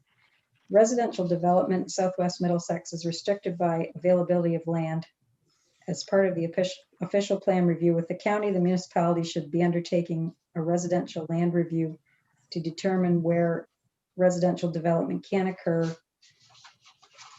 rezone those areas that could be used for residential, and provide locations for potential lands for future development, and that basically that the brownfield property is recommended to be moved to a higher level priority. And you could include, Greg had mentioned about the servicing and road layout for the industrial park. We could recommend that an engineer be engaged to lay out the services such as roads, water, and sewer.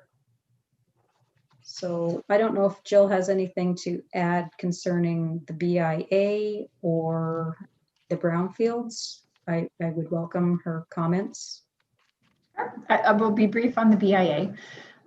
So a BIA is a local board under the Municipal Act. So it's got specific powers that allows that particular designated area to actually have a special levy, and then that business improvement area or local board can make some decisions about how that can be used for specific reasons. It tends to be around making the area more welcoming and inviting, and it's usually a commercial area for shopping. So you would recognize that in different areas, and larger cities will have it in their downtowns and then other historic areas, but certainly smaller communities will have it in their single downtown or their smaller urban centers as well. So it's a process to go through to establish the local board, but certainly can have some terrific outcomes for a downtown. And I think the idea that Sheila was putting forward was just, you know, whether or not that's actually something commercial and business owners would be interested in our various commercial and industrial areas.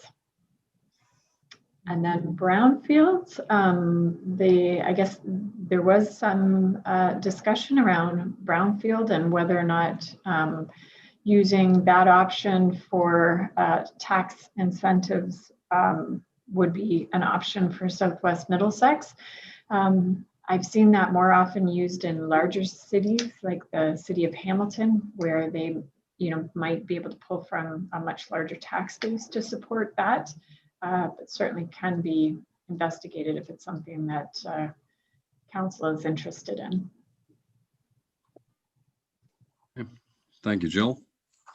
We'll take this opportunity are there any questions that you would like to refer to Sheila or Jill committee on this? Yes, I see Mike's hand up. Go ahead, Mike. Thank you, Mayor Mayhew. I just wanted to clarify that these recommendations will be coming before council as recommendations to look at. That's my hope, but they will be voted upon by the committee, and if agreed, will find their way to council, and that is my hope. Mike, and go ahead. Another follow-up, Mike. Just had one more question, if you don't mind. Yeah, go ahead. I just wondered on the facade improvement opportunities for business owners. I'm just wondering where that money is coming from. Jill, go ahead. So through the budget deliberation, Southwest Middlesex Council did allocate funds towards potential incentives. So that was part of the budget. It's different than the review process we're going through right now. That was out of last year's budget. But in 2021, there is an amount that has been set aside for incentives, depending on what the CIP program is determined to be. I can double check, but I'm pretty sure that the amount is $20,000. Okay, and thank you, Jill. And Mike, they would it wouldn't be a full funding. It would be just a percentage. They would have 20, 30, or 40% or 50% of the funding. Krista, I saw your hand up. I don't want to miss you. Thank you. I just wanted to say this has been something that's on my mind and I keep forgetting it. Special projects can be done through the Lower Thames Conservation Authority. And I know that the land at Big Ben is not our property, but if we wanted something to be happening in our municipality, we can fund special projects and ask the Lower Thames to execute those projects for us. And it's something, it would be separate from the regular levy. So it would be one thing where we could consider that. Just, I'm telling you now, so it's not just my responsibility to remember it. Okay. But the other thing I wanted to mention was that the committee to appoint some members to have a cleanup day program, I think is a fantastic idea. I believe the idea originally came from Mr. Dennis Harmworth in its first iteration. So I hope that we can put some names into this recommendation and send that off to council first. Yeah. Okay. Dennis, you still have an interest in cleanup? Oh, yeah, for sure. I have another quick question, Mr. Mayor. Mm-hmm. Yep. This branding thing that I'm quite passionate about, probably to Sheila, is there a time frame where we'll be looking at that, or is this hasn't got that far yet? Or through you, Go ahead, Mayor Sheila. Allen. We would probably be looking at starting the process late spring, early summer at this point.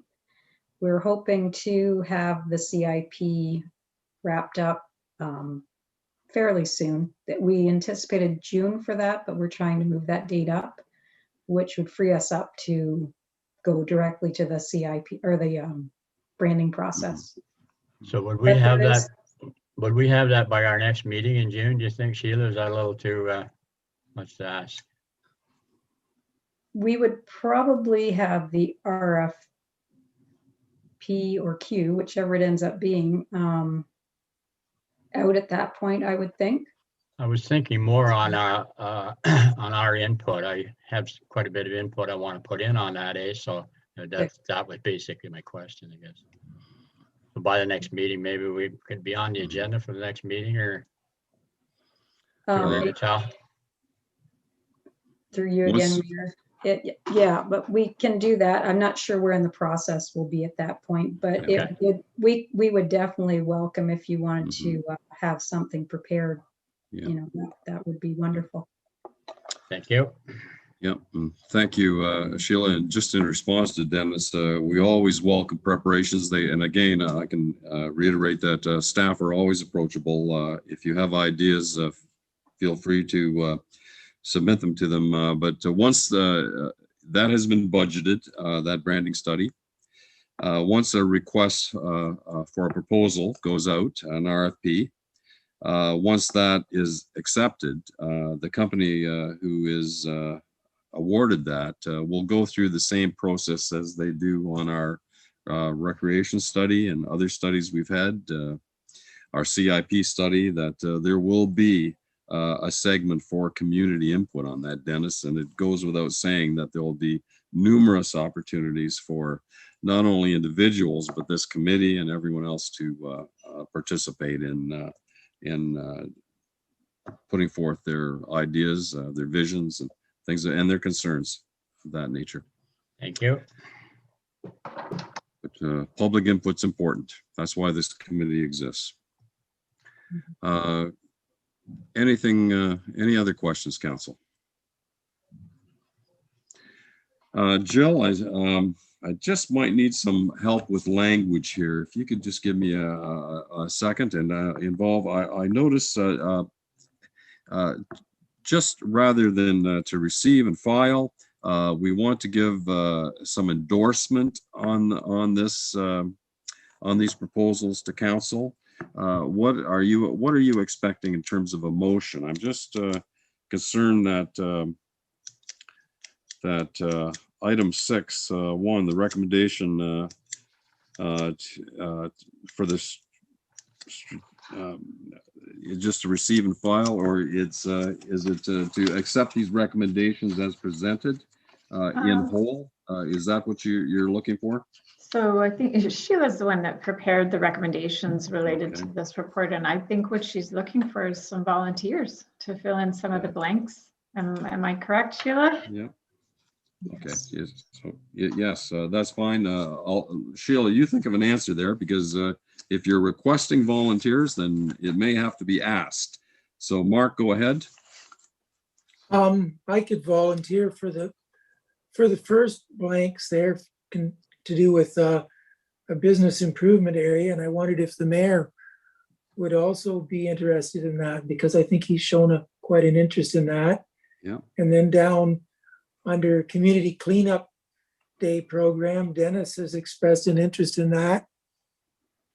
And if there's anybody else who would like to volunteer, I think now would be the time. Yeah. Dennis, will you let your name stand for cleanup? Certainly. Okay. Mark, I'd be more than happy, Mark, to join you on that BIA committee. And just if we can work top to bottom to see that Sheila's wishes come true here. Is there another? I can't see all the members of the screen, so raising your hand, I may not see it. But is there a third BIA member that would be interested in this? Harold, would yeah? Or, Question. yeah. Yep. ahead, I'm Krista. wondering if, how would something like the BIA impact the St. Vincent de Paul? Because I know they're talking about additional taxes for being along that corridor. And as it's a not-for-profit organization, how would it be impacted? And perhaps someone involved with that should be in the BIA process. Okay, for one, a BIA redirects your tax dollars to your particular business community is one. And I'm not sure what rumors are existing in terms of passing. Jill, do you want to take a shot at that? I hate to, we're not focused on one particular entity, but we are cognizant of the fact that they are a not-for-profit. Yes, Rick, go ahead. Sorry, I just had a quick question for clarification then. I was under the impression that the BIA was a specific taxes that just the downtown core businesses were taxed. Is this a tax that everybody in the municipality pays? No. Or is no. it a tax that just those businesses pay? It would have geographical boundaries, yeah. And Jill can answer that. And Rick, I see your hand. Go ahead. Let's Rick ask his question, and Jill, if you can add any clarification to that. Oh, am I muted? Rick is. Okay, all right. Yeah, Rick, go ahead.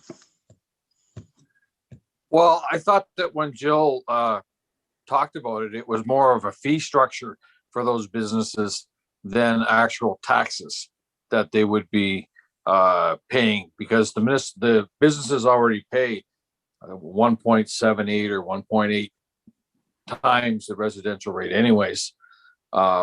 So I didn't think that it was necessarily an additional tax to be a member of the BIA. I thought it was a fee structure that was used to spend the money the way that they sort of wished.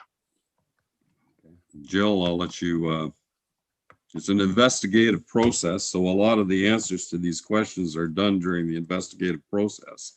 But Jill, I'll let you take a shot at that. Sure, and probably for the folks that might be interested in investigating what a BIA is, we can give you a little overview. There's lots of information on the Ministry of Municipal Affairs and Housing's website. I'll just very quickly share my screen to show you the sort of the legislative context in which we're talking. It is a levy though, just to be clear. This is, you designate a particular area and then you have a status as a local board. And there are particular membership requirements with votes, etc. But they do manage a budget and then the council approves that budget. So, but I can circulate some general information and give you more specifics as well, because you'll need that if you're going to have conversations with potential parties that might be interested in that.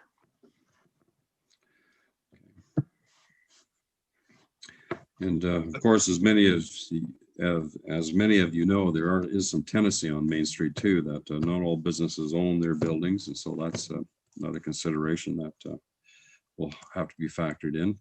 So we'll, yeah. Mary Ellen, can I offer? I can see your Dennis some help on that cleanup thing. Sure can. I'll put you down. Harold. Okay, Harold. Yeah, Harold, I see your head. I don't see your hand here. I think he's going to need a little bit of help there. Yeah, no doubt. Okay, so we have Harold and Dennis on the cleanup, and I'll make sure the scribes are noting this. Yes, Krista, go ahead. I see your hand there. Before the cleanup gets too filled up, I'd like to be involved in it. Please. Okay, that'd be great. Okay, I appreciate that. And there's many options available to us. I've even seen some communities put dumpsters in particular areas of the municipality for those who can't get out to the transfer station. So we have 3 on the cleanup. The BIA, Mark and myself. Is there a third that would be interested in that? Rick, thank you very much. That'd be great, Rick.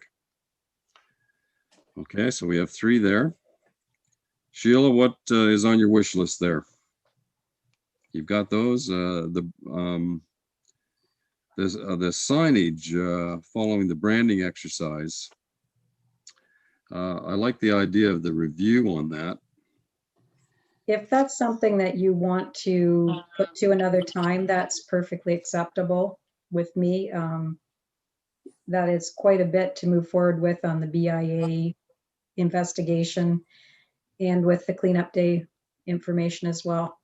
So I can Well, bring that back another time if you so wish.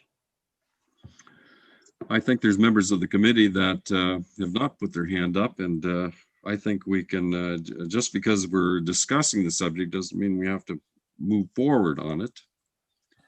But I am very passionate about signage, even discussions on the blue signs on 401 and 402. They cost approximately $750 to $800 a year. There's no signage to Southwest Middlesex off Highway 401, or and it's important. But if there's anyone that's passionate about that, we can put it on the shelf, or we can go for it. Doug, are you interested in that? Yeah, you can put my name on that one. Okay, well, I'd be interested in joining you and Doug with that. I'd love to work with you on that as well. And is there a third on signage? Just to bounce some ideas back. If we leave it open and we find a community member who'd like to be involved in it, is that an option as well? Or does it have to be? I think so. It something- appears that it will be now, if there's not a third, fourth coming out of the committee. Yeah. Last call. You could put my name down there too, I guess. If you want Okay, another Mark, name. I'd appreciate that. Yep, okay. That would be good, and we'll. I think if we can structure these and have these committees in place, and I think I would like to put some teeth into this Economic Development Committee to start the process of discussions among ourselves.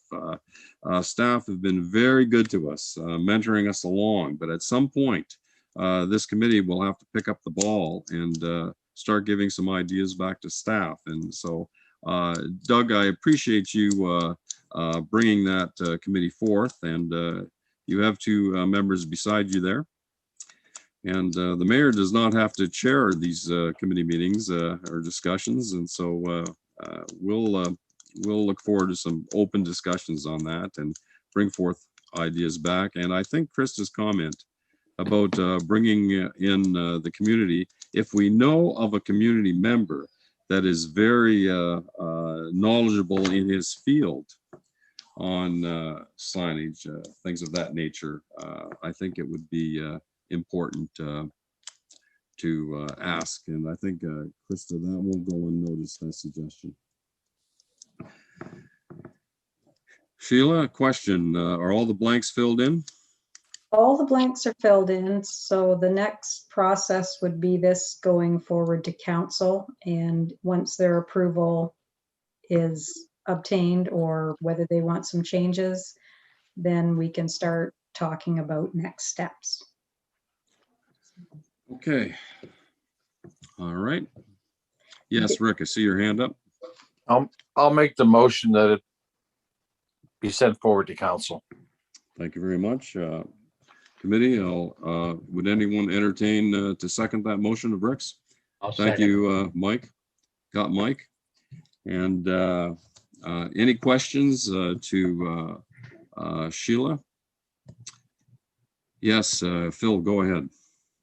The comment, the last comment about the brownfield property, what are the implications of that? Brownfield development can be expensive. So is this, are we getting ourselves into something that may be over our heads here? It's something, through you, Mayor, it's something that would likely be a phased in aspect to the CIP, I would anticipate. We do actually have one ourselves that we need to start working on, and maybe move forward with it a little bit is more of what I'm talking about, not so much with respect to the CIP, but our own brownfield property, starting to decide what's going to happen with that and how we can move forward with it. Mm-hmm. Mark, go ahead. Yeah, thank you, Mary Ellen. To me, the brownfield situation to do with the brownfield that we own would be more a matter of finding out how we could rezone it so it could be used for something in the condition that it's in, because the cost to try to change it so it could be used for residential the way it's presently zoned or future residential would be prohibitive. Yeah. So yeah, that's something I agree that we have to deal with soon, is looking into what we actually could do with that property. Okay. Yep. Because I agree. Yeah, I think it's a problem that's not going to go away, Mark, and you're absolutely right. I've done some homework on that. I've shared it with Jill, and you know, our land values here are not what they are in Hamilton. If Hamilton has a brownfield, they can sell it for millions of dollars and reap their money back. If we spend 700,000 cleaning it up, we'll sell it for 100,000. So it's just not a viable economic alternative. Yeah, go ahead, Mark. Yeah, and I even had one guy suggest to me, he might be interested in buying it, and could I use it for this or could I use it for that? Well, I had to say, well, I don't really know, you know, and he says, well, I'm not going to bid on it unless I know what I can use it for. So that's something we have to find out. Yep. Hmm. There was, I did have an inquiry, but once the environmental assessment study was given to him, he got cold feet on that after he read some of the details. Yes, Phil, go ahead. This may be a conflict of interest, but I am an environmental consultant. I do have a consulting business.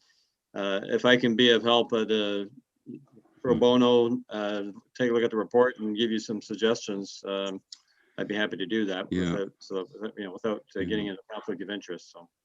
Yeah. Well, if it's pro bono, it's not a conflict of interest. I work pro bono as a consultant too at times, Phil, but I want to thank the committee for bringing this up. I don't think staff intended to have a real full discussion on this today, but the brownfield situation is not going to go away. And Phil, that's a generous offer. We appreciate that. In Europe, following the Second World War, there were many brownfields because of the military industrial activity in Germany and that. And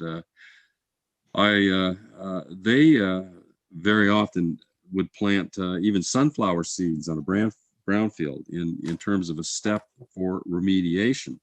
And I was very surprised to see this activated in St. Thomas on a railway line, a field between a kind of a semi-industrial commercial area and the railway tracks was all seeded with sunflowers. I'm talking, 20 acres of sunflowers to detoxify the soil. And Harold, Harold, you have a significant history of the area there on Mill Street. Across from the stool bus where the cyanamide and the Scotch fertilizer used to be.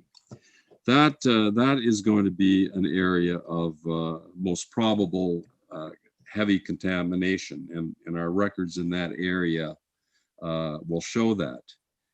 As you head west on that property, you approach the old Aldred residence, which you're familiar with. Yes. And the lands around that. For a lack of a better word, the most westerly lands in that package near the Aldred farm, there was no industrial activity on that particular section. And someone asked if that piece of land if it could be investigated. We have a big piece of land that's called a brownfield. What if we severed off the clean spot of that ground, giving us a smaller brownfield problem and some cleaner land in that Aldred. Yeah, Mike, Harold, you think about that. Mike, you go on and go ahead, Mike. Thank you, Mayor Mayhew. I'm just curious, where exactly is this area that you're talking about, the Aldred farm? I know Bob Aldred, but I'm not exactly sure. When you turn left over the tracks and come by the Legion, you're heading straight down. And if you keep going and don't make the turn, you're driving right on it.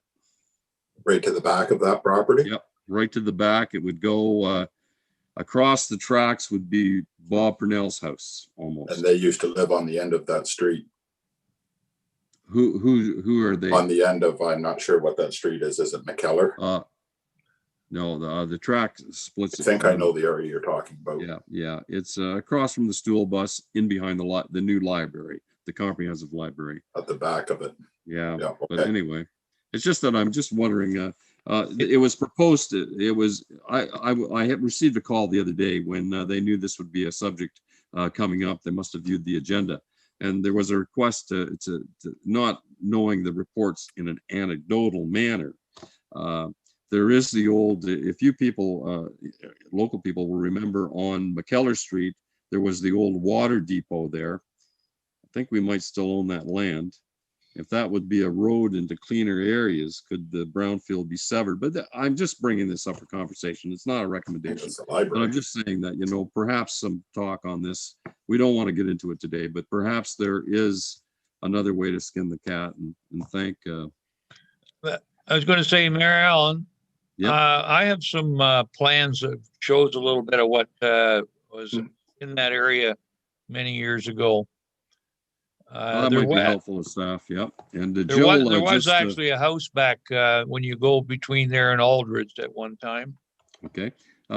Just out of courtesy to Jill, she had to attend another meeting. She sends everyone her regards. And thank you very much, Jill, if you still hear me. Yeah, we'll wrap this up soon. But Harold, I think that would be interesting information, and perhaps even if you give it to Sheila, I think it would be. I have enough on my desk right now, but if you could, I'd love to share that information with me. But I'm sure that Sheila can present it to staff, and we'll have to look at some alternatives. Yeah, Mary Ellen, I'll see what I can find. Yeah, but it's a problem that's not going to go away. Rick, go ahead. Two things. There's a motion on the floor. Yep. The second thing, though, is that Aldred property is a 5-acre subdivision of 9 lots. Yep. I was interested in it at one point many years ago. Oh, but yeah. There's an old subdivision plan, I believe, that's approximately 5 acres, and there is an access to it on the property between the library and the first house. Yep. And so there are 2 ways into that 5 acres. Yeah. And but anyways, but there is a motion on the floor. Yeah, there is, and it remains to see what the contamination levels. Anyway, Council, there is a motion that we endorse the recommendations that have been presented to the committee. It's been moved and seconded, moved by Rick, seconded by Mike. Last call for discussion. All in favor? Carried unanimously. Thank you very much. And I know those talks on the brownfields, that's a field of expertise, and none of us, with the exception of Phil, have that expertise. So that is a decision others are going to have to walk us through. Sheila, anything else on the agenda? We'll just close out the remaining items quickly on this agenda. We do have the strategic plan update and activity update, and then I don't know if the committee would like to add a recommendation concerning the servicing of the layout of servicing for the industrial park. Okay. As Greg talked about. Can you walk us through that final report of yours? Sure. Yep, quickly. Yeah. If we, I'm just looking at the time. It's it's about 17 minutes to 4, and I can get you out of here by 4. I'd like to, committee.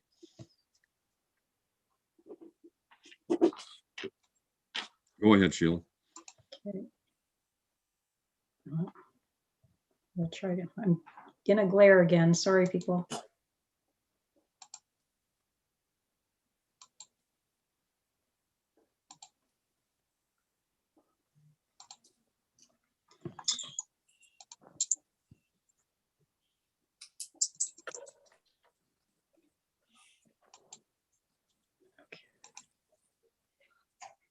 Oh, no, I'm jammed up. Are you? Mm-hmm. We can defer it if you can't, or you can verbalize it. What's your wish?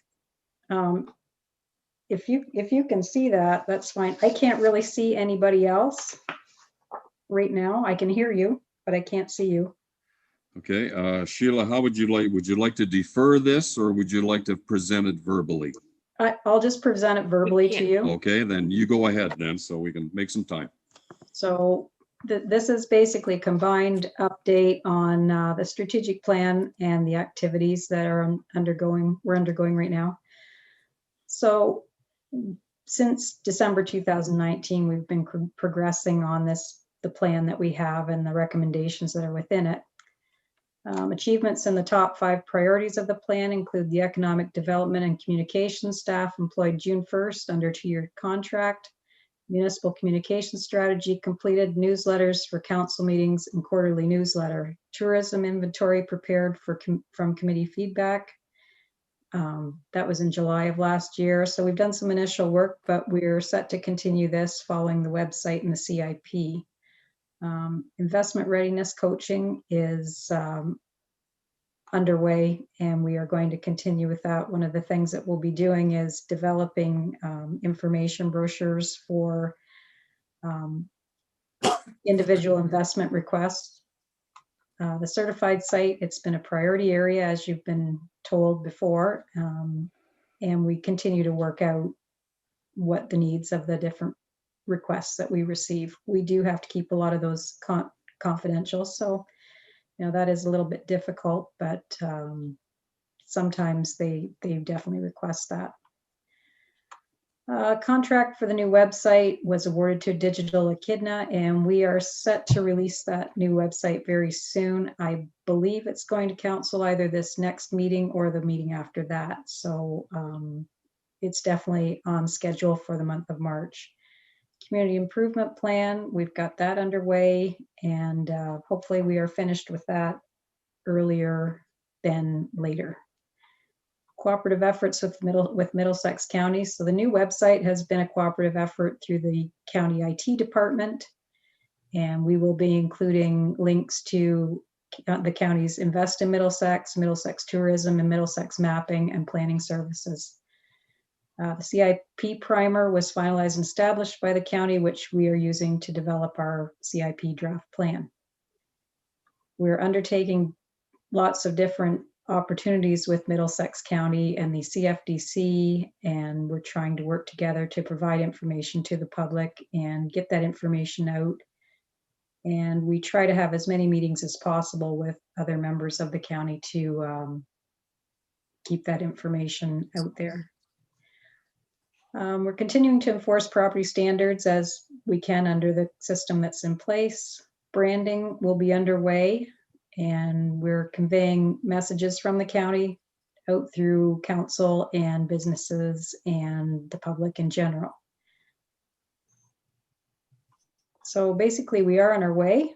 We continue to put the pieces of the puzzle together. Every day we touch on many other aspects of the economic development strategic plan that may not be listed here, but we are on a good path toward achievement. All top 5 priorities have been set in place and set underway. And so we're a little bit ahead of schedule to what we anticipated. Hopefully we continue on that upward trajectory.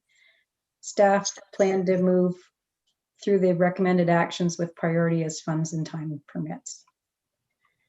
As far as development activities, we are very active here, and I did provide a list of what is has transpired in 2020 and 2021. Because something has been approved in 2020, it may not be complete, so it does carry over into 2021, and we have a lot of development underway. As far as residential development, it's unfortunate that Jill is not here, but we seem to have planning discussions underway, applications underway for all areas of the municipality. We really have all sections of land that are available for residential development are being discussed in some capacity or another, whether they're already in an application situation or they're ready to put in an application. So we are pretty much filled up as far as that aspect at this time. And with the information on the servicing, we hope that we'll be able to move forward with all those new homes. It will be dependent on a lot of hard decisions probably by council and if funding's available for projects. So we've gone through a lot of things. The childcare facility is well underway. It should be opening soon. That's really exciting. We've got the potential branding exercise this year, which will also be very exciting and very, I hope, rewarding. Through the COVID pandemic, we've learned to do things a different way, and we continue to do that. Shared service agreements. We've got the joint building department, which has morphed again, and we are able to offer a building permit system now that allows applicants to track their permit status and book inspections. So it's very, very information available for anyone who's under a building permit application. Drainage superintendent is working with neighboring municipalities, and we have additional efficiency reviews ongoing, such as payroll. Strategic asset management plan, that's an additional development planning tool that we have. The street scan I had mentioned earlier that will be assessing the hard surfaces such as roads and sidewalks, and the recreation master plan. So thank you. We encourage you to share information with the community and that we've presented today and moving forward. You can do this in many ways, such as contacting friends and others, liking and sharing our social media posts, and any other method you can think of. We are fortunate to have so many tools available to us in this time. The committee can expect to be involved in the continued development of the CIP, and if it moves forward, the promotion of the CIP program, the branding exercise, and other projects as they arise. We anticipate another busy year with all the things that we are encountering as we learn new ways to navigate through COVID. And we look forward to the opportunity to interact with the community, even if still on a virtual platform, and providing assistance and direction through available programs. And that is a very quick go through on that report. Bill, you did very well. There is, I think in terms of your request or inquiry to the committee to discuss the potential of having an engineer look at our industrial lands, there is a problem there. I'm not sure whether this committee wants to get into that today. We could put that off to our June meeting. I think we are providing council with enough stuff to go through with the recommendations that we've made today. There's several. And to add one more to that, I think might not be in the best interest of economic development. The problem Sheila is referring to is that we have a piece of industrial land, but when people come in, they want to know, is the hydro 2-phase or 3-phase hydro?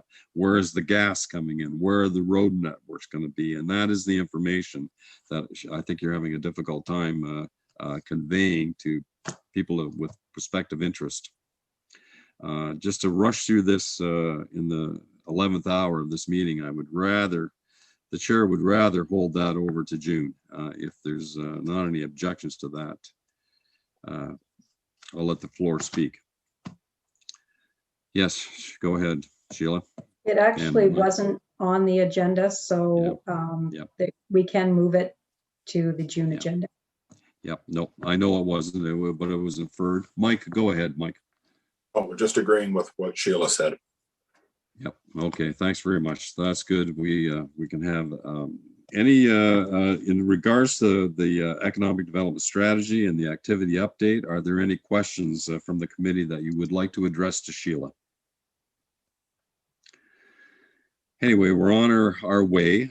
They have identified the most important parts of that plan, and we are making progress towards, I think, the top 5. Would someone entertain a motion that the report be received? Thank you, Mark. Seconder? Harold, thank you. Last call for questions. Seeing none, all in favor that Sheila's report be received? Thank you. We've got that documented. The chair has not received any notices of motion. We'll let that go. Correspondence and petitions. There's one item on the agenda that we've had a resignation from John Kendall that was accepted with regret. Committee, in order to remove that position of Mr. Kendall's, I require a mover and a seconder for that. Would anyone entertain that his resignation be accepted? Moved by Councilor Bartlett, seconded by Dennis. Thank you, Dennis. Discussion? All in favor? Carried. Sheila, I don't believe there's any unfinished business. Have we covered most of it? We should be complete on the agenda. Okay, thank you. And there's no new business coming from the consent agenda. I have no updates from County Council at this time. They'll be given at the next council meeting. Announcements, any concerns from members? Okay, we'll let that go. There's no closed in camera sessions. There's no bylaws. And future meetings, June 3rd is the important one. And Sheila, if you feel that you would like to bring that forth to the committee, that a discussion regarding some drawings on our land, bring that forward to the committee. You can make a recommendation. And if the committee so wishes, we can certainly recommend to council that we proceed with that. Okay. And council or committee, I don't see any hands up for any additional comments. I declare the meeting is adjourned at 3:55. And thank you very much. And Krista, thank you. I think you were balancing 2 meetings at one point there. Thank you. Thank you, everybody. Yep, we'll see you. Bye. Thanks, Dennis.